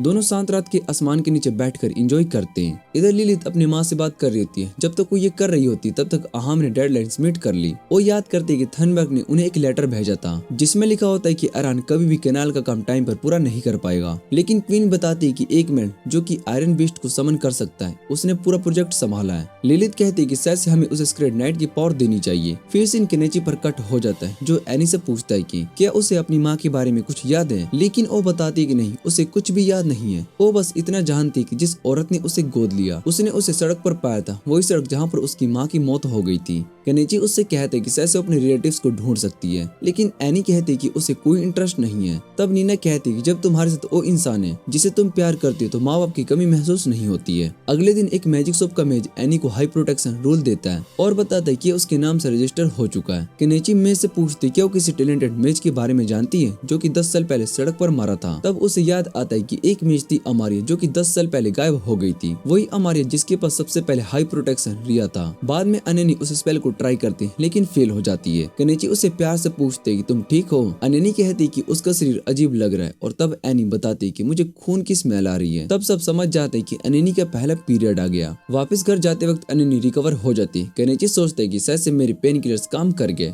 लेकिन तभी एनिनी उससे कहती कि मैं आपकी बेबीज चाहती हूँ। केनेची थोड़ा शर्मा जाता है और कहता है कि तुम अभी बहुत ही छोटी हो, तुम बेबी को नर्स नहीं कर पाओगी, तुम्हारा चेस्ट भी तो बहुत ही छोटा है। ये सुनकर प्रिमुला थोड़ा अपसेट हो जाती। तब केनेची उसे समझाता है कि छोटी बच्चियां अक्सर अपने पापा से शादी करना चाहती है, लेकिन बड़े होकर वो किसी और से कर लेती है। प्रिमुला चुप हो जाती है और सिर हिलाकर कहती है हाँ आपने सही कहा। सब एनिनी के पहले पीरियड को सेलिब्रेट करते हैं और लाल चावल बनाते हैं। कुछ दिन के बाद माओ अपने कैरेज में आता है। केनेची उसका इंतजार कर रहा होता है। माओ कहता है कि चलो एलम के बारे में बात करते हैं, लेकिन केनेची कहता है कि उससे सबसे पहले मैं इम्पोर्टेंट बात करना चाहता हूँ। वो सीधा माओ से कहता है कि मैं मिला से शादी करना चाहता हूँ। माओ थोड़ा हंसकर कहता है कि मेरे पास देने के लिए कुछ नहीं है, मिला तो पहले से ही तुम्हारे साथ रह रही है। वो बताता है कि उसकी वाइफ 14 साल पहले मर गई थी और उसे अकेला प्रिमुला को पालना पड़ा। शायद से वो छोटी थी तो अकेली महसूस करती थी, लेकिन तब प्रिमुला कहती कि ऐसा बिल्कुल भी नहीं था। उस रात सब मिलकर ड्रिंक्स करते और प्रिमुला माओ से कहती है कि वो अराना से एक ब्रांच खोलना चाहती है ताकि इकोनॉमिक कंट्रोल हाथ में ले सके। अगले दिन एक और कैरेज आता है और उसमें नॉर्थ स्पा होता है, लेकिन जैसे ही वो प्रिमुला को केनेची के साथ देखते हैं उसका चेहरा उदास हो जाता है। उसे समझ में आता है कि प्रिमुला अब केनेची की वाइफ बन चुकी है और हम जान लेते हैं कि प्रिमुला ने डालिया छोड़ दिया था जब नॉर्थ स्पा ने उसे प्रपोज किया था। हमें पता चलता है कि वो उसे ढूंढने के लिए आया था, लेकिन अब वो खुश है कि वो केनेची के साथ है और दोनों को दिल से बेस्ट विशेष देता है। अब केनेची और उसके दोस्तों का रुख एएल के शॉप की तरफ होता है। वहाँ केनेची एक मर्चेंट से कहता है कि उसे कुछ बेचना है, लेकिन जब वो अपने आइटम बॉक्स से जायंट स्पाइडर के बचे हुए हिस्सों को निकालता है सब चौंक जाते हैं। फिर वो कहता है कि मैं ये बेचने के लिए नहीं लड़ने के लिए आया हूँ। इससे पहले कोई कुछ समझ पाता थाल वहाँ आ जाता है। केनेची उससे कहता है कि वो प्रिमुला को तंग करने का बदला लेने के लिए आया है। शॉप के अंदर एल के आदमी सोच रहे होते कि अगर इसने जायंट स्पाइडर को हरा दिया तो हम इसका क्या कर लेंगे, लेकिन घोम सोचता है कि शायद से इसे सिर्फ उसके बचे हुए हिस्सों को ही उठाया है और बस आइटम बॉक्स में डाल दिया। फिर वो गुस्सा होकर चिल्लाता है हमला करो। ची के दोस्तों ने तलवार तैयार कर ली थी, लेकिन थाल ने रोका। हम अभी भी नंबर में कम है। तभी एकदम सिविल वहाँ पर आ जाता है और केनेची को बताता है कि उसकी फैमिली का एक मेंबर है और केनेची बताता है कि उसकी फैमिली का एक मेंबर है। केनेची बिस्ट फॉल से कहता है कि अगर तुम इससे लड़ते हुए मरे तो तुम्हारी आत्मा कभी भी शांति नहीं रह पाएगी। ये सुनकर वो सभी डर के मारे भाग जाते हैं और थल समझ जाता है कि अब गेम बदल चुका है। वो अपने लोगों के साथ पीछे हट जाता है और डॉग फॉल से मदद मांगता है, लेकिन डॉग फॉल कहते कि एक बॉबकैट हमारे लिए कुछ भी नहीं है। ये सुनकर थाल और भी चिढ़ जाता है और तब केनेची को याद आता है कि उस बॉबकैट को किसने चोट पहुंचाई थी और बिना किसी देर की वो लोग चार्ज करते हैं, लेकिन मायोरी और नीना उसे दूर से गोली मारकर गिरा देते हैं। साथ ही नॉर्थ स्पा अपनी तलवार से उन्हें चांट देता है। केनेची फिर अपना एक्सकेवेटर समन करता है और उसे सब पर अटैक कर देता है। ये देखकर थाल वहाँ से भाग जाता है, लेकिन केनेची समझ जाता है कि वो अपनी शॉप के लिए परेशान है। तभी केनेची उसकी शॉप को तोड़ने लगता है और थाल घुटनों पर गिरकर कहता है कि कृपया रुक जाओ, लेकिन माओ कहता है हमें इसे तोड़ने की जरूरत नहीं है, हम इसे अपनी कंपनी का एक ब्रांच बना सकते हैं। लेकिन तभी डेटाल धमकी देता है कि तुम सबको इसका भुगतना पड़ेगा। केनेची शांत लेकिन कठोर आवाज में कहता है कि तुम विलन तब बने जब तुम्हारे लोगों ने तलवार निकाली थी। ग्राहम फिर बताता है कि ये एलम का प्लान था, उसके आदमी मुझे मारने वाले थे, लेकिन फिर भी मैं उसे माफ कर दूंगा अगर अपनी प्रॉपर्टी को छोड़कर इस टाउन से हमेशा के लिए चला जाए। एलम अपनी फैमिली के साथ जाने लगता है और कहता है कि मेलोफ ने सही बिजनेस पार्टनर चुना है। लेकिन ग्राहम उससे कहता है कि एक बार सोचना तुम्हारी बेटी को क्यों उठाया गया था। तब ग्राहम को राजा की तरफ से एक मैसेज मिलता है जिसमें लिखा होता है कि केनेची को रॉयल कैपिटल भेजा जाए। थाल सबको चेतावनी देता है कि मुश्किल वक्त आ सकता है, तैयार रहना। केनेची सोचता है कि शायद से प्रिमुला को इसलिए किडनैप किया गया है क्योंकि एक नेबर लॉर्ड चाहता था कि उसकी कंपनी की रेपुटेशन गिर जाए। उसे याद आता है कि जब मैंने अपना सामान उन्हें बेचा तभी उनकी कंपनी मशहूर हुई थी, शायद से इसलिए सब हुआ।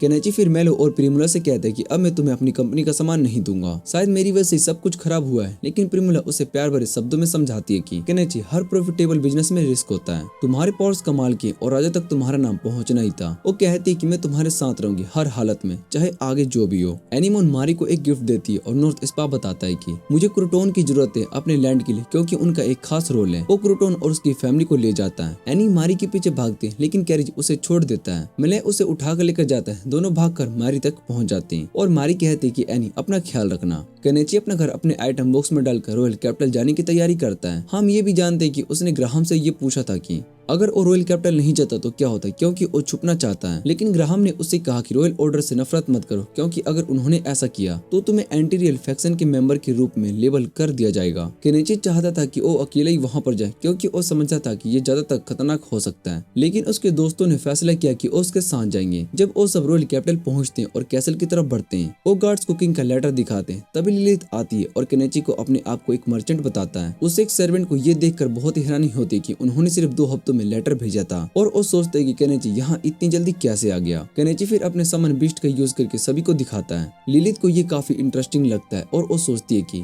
वो इस पर राइड करेगी क्योंकि ये बहुत ही तेज है। लेकिन केनेची उसे कहता है कि स्ट्रेंजर के व्हीकल पर मत बैठो, तुम्हें किडनैप भी किया जा सकता है। लिलिथ हंसकर कहती है कि मुझे मजा आएगा। अब केनेची समझ जाता है कि वो बस शोर मचाना चाहती है और वो मजाक करता हुआ कहते है कि मैं बस जोक कर रहा था। वो सब वापस अपने दोस्तों के पास आ जाते और लिलिथ के सर्वेंट उससे कहते कि उन्हें बहुत ही चिंता हो गई थी। लिलिथ हंसी में कहती कि तुम्हारे कहने से कोई फर्क नहीं पड़ता, तुम सिर्फ इसलिए चिंता कर रही हो क्योंकि तुम्हें सजा चाहिए अगर कुछ हो जाए। लिलिथ विर्ची के दोस्तों को देखती है और कहती कि मुझे तुम पसंद हो। फिर वो प्रॉमिस करती कि वो उसे एक रिवॉर्ड देगी और कहती कि तुम्हें क्या चाहिए। केनेची फिर कहते हैं कि मुझे कैसल करियर गार्डन का एक छोटा सा हिस्सा चाहिए क्योंकि मुझे राजा से मिलने से पहले कहीं रुकना है। मेरे परिवार में बेस्ट फॉल है इसलिए हम शहर में नहीं रह सकते। लिलिथ कहती है कि तुम्हें गार्डन में रुकने की इजाजत है लेकिन राजा से मिलने में कुछ महीने लग सकते हैं। वो उन्हें कैंपिंग स्पॉट पर लेकर जाती है जहाँ पर केनेची अपना घर समन करता है। लेकिन लिलिथ तुरंत उसे देखने लगती है और डिसाइड करती है कि वो वहाँ रुकेगी। लेकिन उसके सर्वेंट्स इस फैसले से नाराज हो जाते हैं और उससे कहते हैं कि उनके पास देने के लिए कुछ भी नहीं है। लेकिन लिलिथ कहती है कि मेरी फिक्र मत करो, मुझे पता है कि मैं थोड़ा बेकार हूँ। केनेची अपने एक्सकेवेटर समन करता है और उसे चलाने लगता है। लेकिन लिलिथ अचानक से उसके साथ आ जाती है और ध्यान से जमीन को काटना शुरू कर देता है। लेकिन जब वो बाहर निकलता है तो उसके सर्वेंट्स उस पर हमला कर देते हैं क्योंकि उसने लिलिथ को छुआ था। केनेची अपना राइट शील्ड समन करके हमले को रोक लेता है और वो समझ जाते है कि ये आदमी उसे मारने की कोशिश कर रहा है। फिर वो अपना क्रॉसबो निकालता है लेकिन वो आदमी तेजी से दूर जंप कर देता है। एनीमन अपनी फायरबॉल को लॉन्च करते हैं लेकिन एक औरत उस आदमी को बचाती है और लिलिथ से कहती है रुको, इस बार लड़ाई मत करो। वो एनी की मैजिक से काफी प्रभावित होती है और उससे पूछती है कि तुम्हारे पास और भी कौन से जादू हैं। एनी जवाब देती है कि मैं एक्सप्लोजन भी यूज कर सकती हूँ। लिलिथ हैरान हो जाती है और कहती है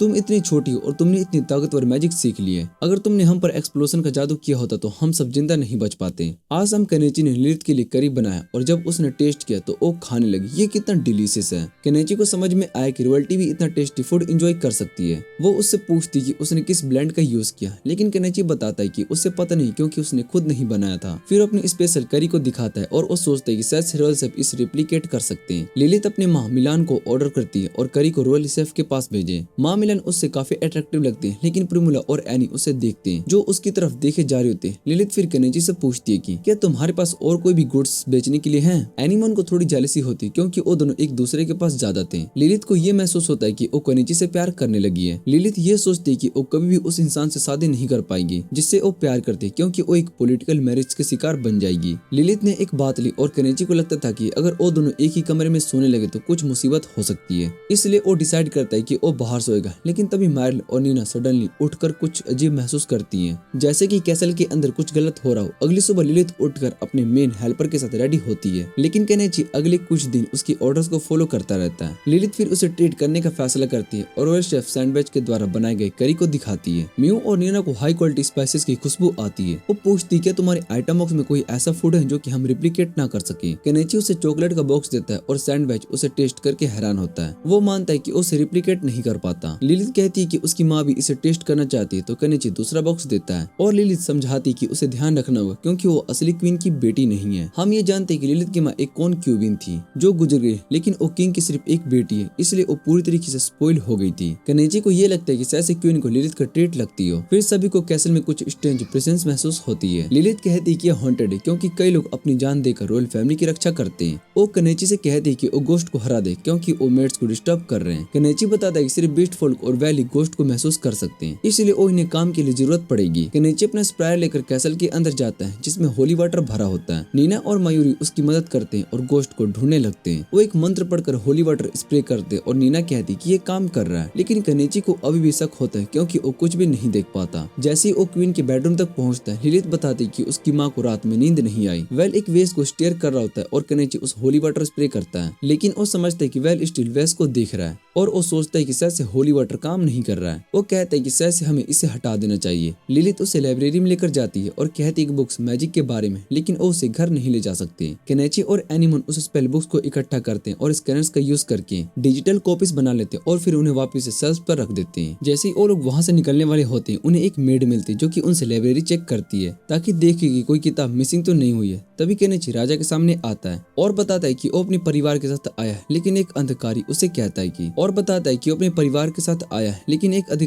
कहता है कि पहले उसे एक मेल्ड मलिसा से लड़ना होगा। केनेची को समझ में आता है कि सभी शौकीन लोग सिर्फ उनको लड़ते हुए देखने के लिए आए हैं और मलिसा उसे बेवकूफ कहकर अपनी रखेल बना लेती है, कह कर कि उसके परिवार को इसमें क्यों डाला। वो अपनी स्पेल से एक ड्रैगन को बुलाते हैं जिसे देखकर अपने एक्सकेवेटर को चलाने लगता है, लेकिन ड्रैगन उस पर आग का साया डालता है तो वो बच जाता है। नोबल्स अपने प्रोटेक्शन स्पेल का इस्तेमाल करते हैं, लेकिन फिर भी वो चोट खा लेते हैं। केनेची सोचता है कि क्या वो ठीक है, लेकिन जल्दी उसे समझ में आता है कि कोई भी उसकी परवाह नहीं करता। मयूरी और नीना अपने तीर को छोड़ते हैं पर वो कोई भी असर नहीं डालते। केनेची ड्रैगन पर चार्ज करता है, लेकिन उसे एक जबरदस्त मार लगती है और ओडिसी ब्लू देने में मुश्किल महसूस करता है। एनिमोन अपना एक्सप्लोजन स्पेल चलाता है पर ड्रैगन अभी भी खड़ा है और वो समझता है कि वो मैजिकली रेसिस्टेंट है। ड्रैगन अपनी पूंछ से उसे मारता है और केनेची एक्सीवेटर को कंट्रोल करने में मुश्किल महसूस करता है। जब ड्रैगन फिर से अपने आग का वार करने वाला होते हैं, तभी एनिमोन अपना हाई प्रोटेक्शन स्पेल चलाती है जो आग को रिडायरेक्ट कर लेता है और मिसेला इस बात पर बहुत हैरान हो जाती है कि वो कैसे इसे इस्तेमाल कर रही है। मार्ली और नीना ड्रैगन की आंखों पर वार करते हैं और ड्रैगन को केनेची को मारने में मुश्किल हो जाती है। नोबल समझते हैं कि अब ये लड़ाई खत्म होने वाली है। एनिमोन अपना अगला स्पेल चलाना शुरू करती है और एक गुलेम का कोर निकालती है जो कि आसपास के पत्थरों को अपने अंदर एब्जॉर्ब कर लेता है। नोबल हैरान हो जाती है कि वो कैसे हाई लेवल मैजिक यूज कर रही है क्योंकि वो तो बस एक कैलिमर है, लेकिन उन्हें ये समझ में आता है कि वो सिर्फ एक हाथ बुलाने तक सीमित नहीं है, इसलिए वो उसे कुछ खास नहीं समझते। वो अपने हाथ को ड्रैगन उड़ाने के लिए इस्तेमाल करती है और केनेची को समझ में आता है कि उसने अभी तक स्पेल को मास्टर नहीं किया, लेकिन उसका दिल खुश होता है कि उसने उसके लिए एक रास्ता बनाया है। वो फाइनल ब्लो करता है और एनिमोन को उसकी मदद के लिए शुक्रिया कहकर अपना काम खत्म करता है। फिर वो समझता है कि एनिमोन अपनी लिमिट तक पहुंच गई है। वो अपने मेगाफोन से कहता है कि वो गुस्सा है क्योंकि उन्होंने उसके परिवार को खतरे में डाल दिया और वो धमकी देता है कि उसके देश को बर्बाद कर देगा। लोग उसकी बात को फालतू समझते हैं और वो समझता है कि रानी अपसेट हो गई है। वो सोचता है कि उसका परिवार खतरे में, लेकिन वो उससे कहते हैं कि उसके साथ रहेंगे चाहे जो हो जाए। गार्ड उन्हें अरेस्ट करने वाले होते हैं, लेकिन लिलिथ उन्हें रोक लेती है और कहती है कि वो समझ सकती है कि वो क्यों गुस्सा है। वो बताती है कि उसका बर्थडे आने वाला है और वो सोचती है कि केनेची उसे एक प्रेजेंट दे। वो कहती है कि वो अपने पिता को मान जाएगी अगर उसे ये गिफ्ट पसंद आए। वो कहती है कि ज्वेलरी से वो कभी सरप्राइज नहीं होती, लेकिन जब केनेची उसे एक मोटी सी माला देता है तो वो सोचती है कि इसका क्वालिटी दुनिया से भी बेहतर है। फिर वो राजा से कहकर उसे माफ करने की बात करती है। वो एक डॉक्यूमेंट भी देती है जो कि उसके सारे काम को मानता है और केनेची सोचता है कि अब वो अपनी पुरानी शांति वाली जिंदगी की तरफ वापस से आ सकता है, लेकिन उसे रानी का एक खौफनाक ऑरा महसूस होता है। वो केनेची से पूछती है क्या उसके पास उसके लिए कोई गिफ्ट है क्योंकि उसका बर्थडे भी आने वाला है। केनेची उसे एक और मोती की माला देता है, कह करके उस पर बहुत ही खूबसूरत लगती है। वो उससे मिलने है, लेकिन केनेची उससे कहता है कि वो उनमें रुचि नहीं रखता। वो अपना परिचय अमारा के रूप में देती है और केनेची उससे पूछती है क्या उसके पास राजमहल में कोई अनयूज्ड फर्नीचर है, कह करके उसके चाबी के बदले में चाहता है। तब वो उसे एक स्टोरेज रूम में लेकर जाती है और केनेची फर्नीचर को अपने आइटम बॉक्स में डाल लेता है और जब वो समझता है कि उनकी कीमत करोड़ों येन में है तो उसे एक और डेस्क दिखाती है जो उसने बचपन में इस्तेमाल की थी और कहती कि इसे देखना नहीं चाहती क्योंकि ये उसके